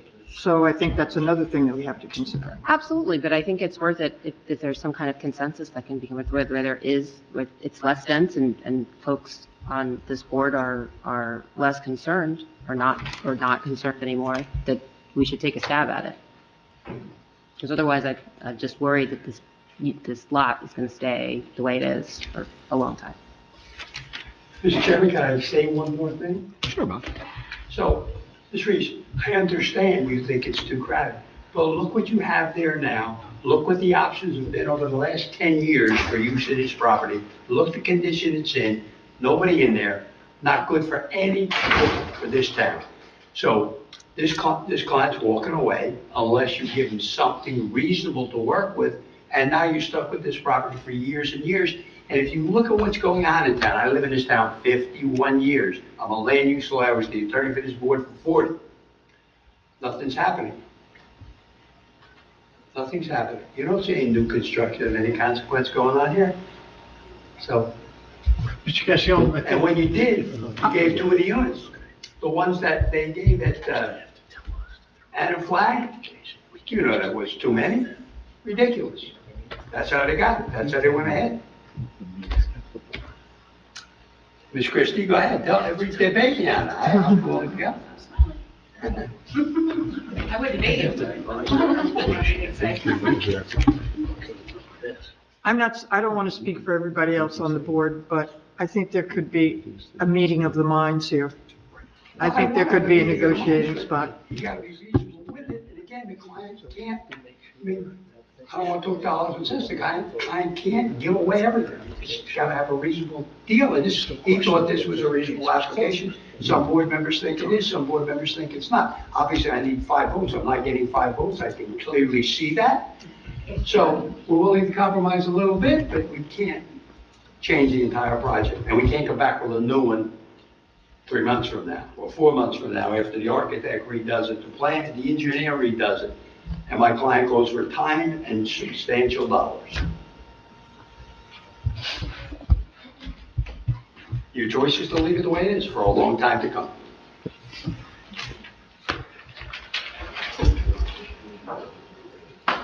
We're a pretty powerful board like that.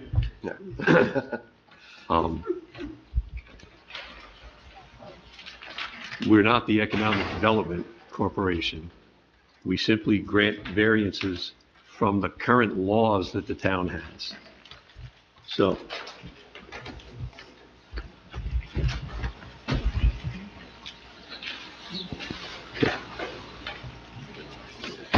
are we at a position where we can give some guidance and direction and be willing to? I mean, I can start off here. Like, in some of my opinions where I was talking about how... I'm sorry, Mr. Massey. Oh, no problem. Let me bring this closer here. So in my opinion, when I was talking about size and stuff as being just a little bit too large throughout, and when we're talking about turning radius and those ideas, a lot of that can be solved. You do have, you know, the 11 units. If the size of these units, I mean, and we're not even talking like, to meet up with some of these variances, you're probably looking at 2-3 feet on each leg, coming in a little bit more narrow and a little more less depth, that these now start to fit within the property. And it'll start making a little bit more sense as you start accumulating the size going across. These variances will become less. And if we start, again, getting into the height, I mean, if it does meet at least some of these zoning issues that we have for townhomes, like if we do go to the 2.5 stories, like certain things, I think it's a good project for this site. I just think that everything's just in the too large. And I do think that you could still have the same amount of units, just sort of shrink them down a little bit in size so it just doesn't take up every square inch, as many of the square inches of the site as possible. Mr. Chairman, if I might, I think if, you know, at this stage, because the application was complete and the board was in discussions, I think the applicant is aware that, you know, reading faces and hearing comments, that, as Mr. Gassion said, he might not get 5 votes. But if the applicant wants the board to consider something else, it's the applicant that would modify the application. And then it would be fair to get a sense from the board, you know, hey, is it worth it coming back or not? But I don't think the board should remodel the application for the applicant. I think the applicant I will not file an appeal on that basis if you're concerned about that. I think I need to know where we're going a little bit, just as Paul did, so I know what he's looking for, and then I can talk to my client. Well, but there are, Mr. Gassion, right, but there have been people objecting to the app, or seem to be objecting to the application as well.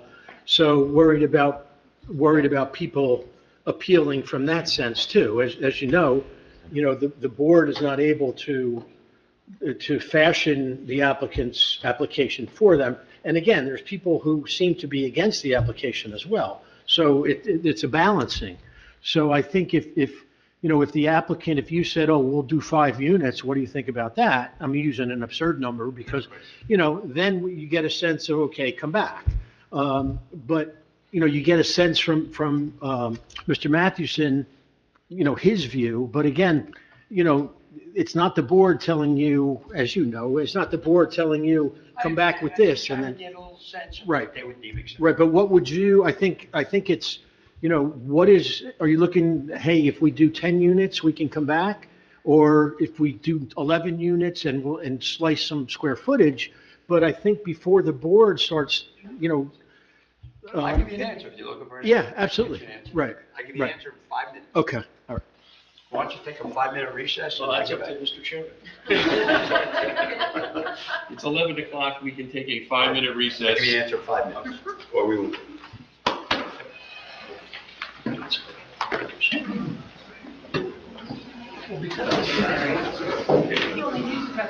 We will resume our meeting at 11:06 PM. Counselor? Thank you. In order to avoid any confusion by a lawyer talking about construction, I will have the engineer / architect / whatever title he has, review what my client is willing to accept, because that's the way counsel indicated. I just as soon hear what you say, but Mr. Petrie will go over what we're willing to accept, if that's okay with the board. You're willing to modify your application? We are willing to modify our application substantially, by the way. Okay. If I may. The applicant is willing to eliminate one unit on the southerly side of the site. The applicant is also willing to take units 2, 3, 4, and 5 and limit them to be 2-bedroom units.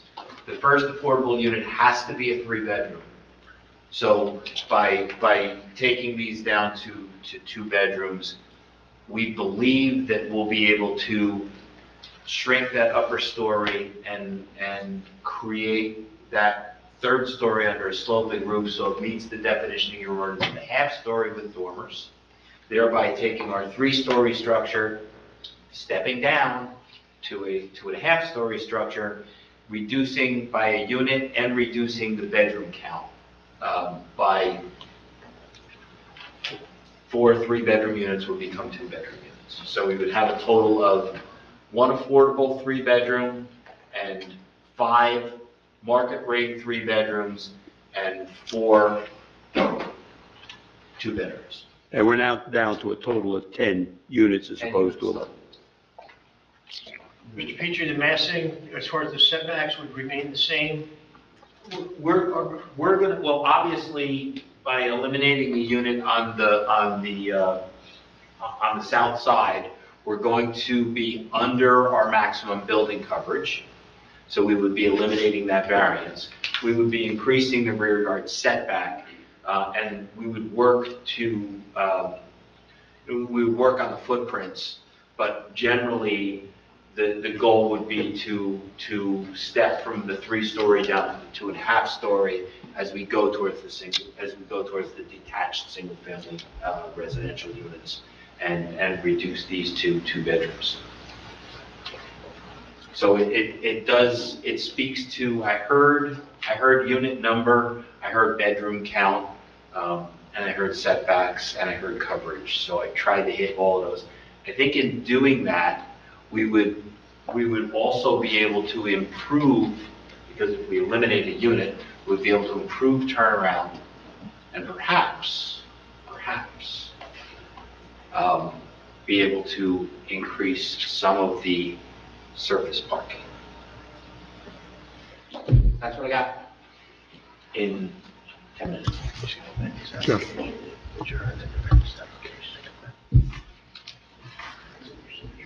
That's reasonable.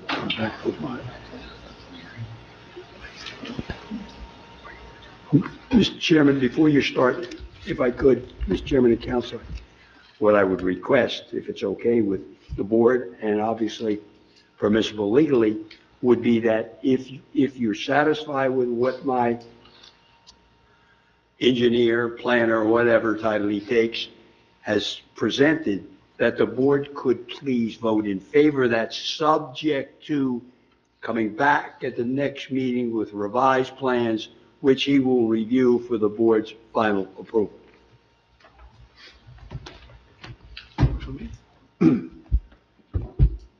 One question on that.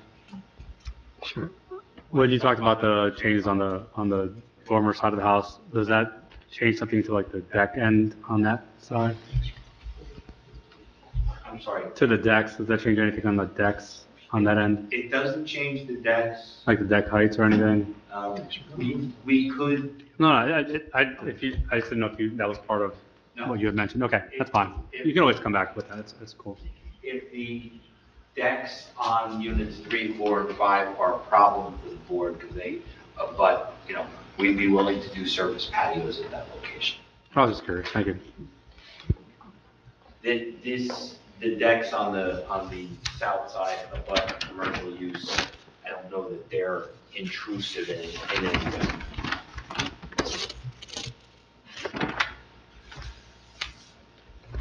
How does that sound to everybody? Are we in the right direction? Did we go far enough? We good?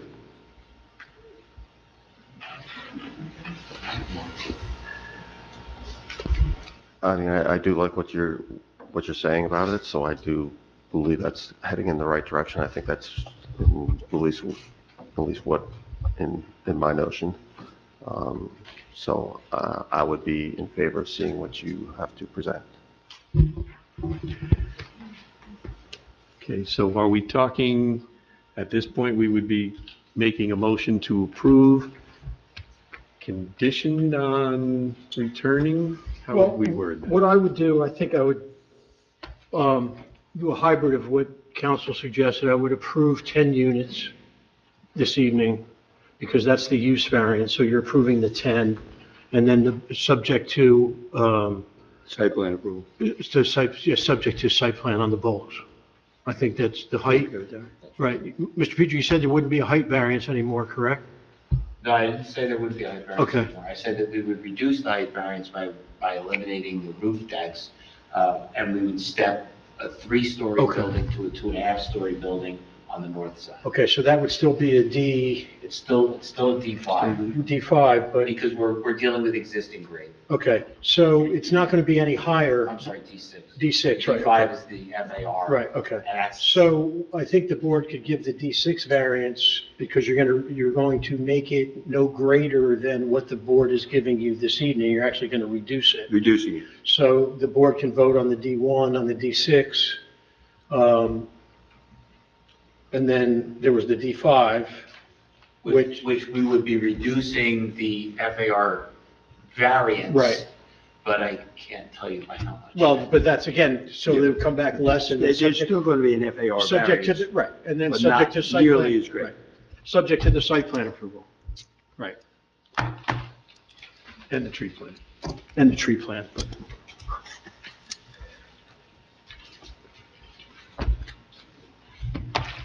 Motion to approve use variance for 10 units. We'll do a separate one. Yep. One at a time. Motion to do the D variance, right. Okay, run me through this. We're gonna do this separately. If I may, start with entertaining a motion to approve the D variance for 10 units. I will make that motion. Thank you. Second. Motion and a second. Do we need to do a roll call vote on this Yes, we one? do, sir.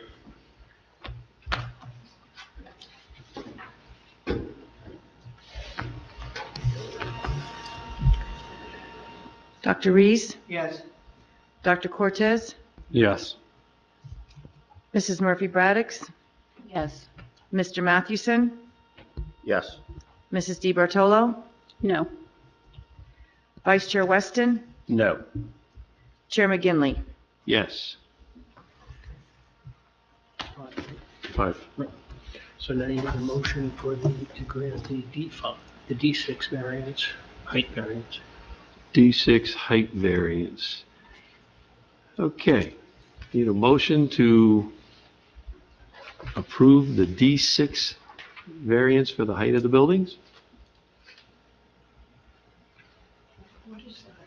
The height of the building will be as testified to, 2.5 stories in some instances, 3 stories arguably in others. There will be some It will be no greater than, in fact, it will be less than the relief that was sought this evening.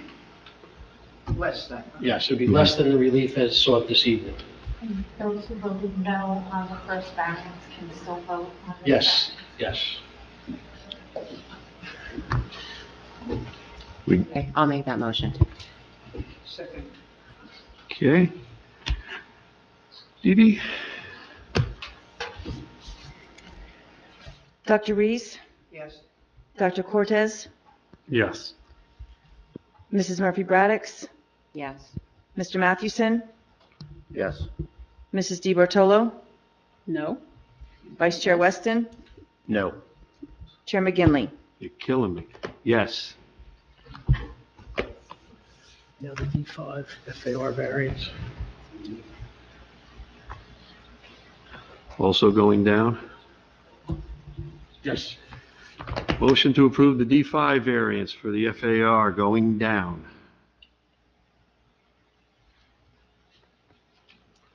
So moved. Thank you, Edith. Second. A little variety is good in life.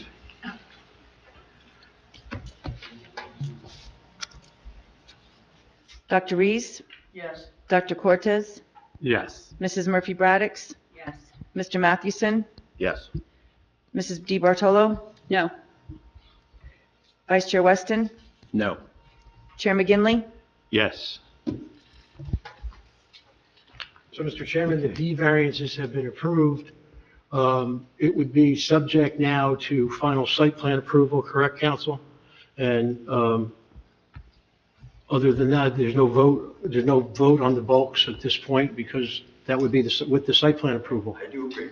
Right, so But the bulks would now, should somebody who voted yes not be here next month. the bulks are just only majority. require 4 votes. Right, only majority, right. Okay. And you have to say the rest of the meeting is carried until next meeting and if you further notice. No, I'm not going to say it. Okay. So this application will be carried to the March 12th meeting, regular monthly meeting here at 7:30 PM, when we will consider the final site plan approval and the tree plan approval. No further notice is required. Is everybody good with that? Jesus, you guys are tough after 11 o'clock. The Olympics are over. It's tape anyway. Okay. Counselor, I think we'll see you next month. Thank you for your time and attention. Don't lose Mr. Petrie in the intro. Mr. Petrie's about to put on his favorite hat, which is that bartender. Folks, is there any reason to go into special session? Motion to adjourn. Motion to adjourn accepted. We're good. See you next month.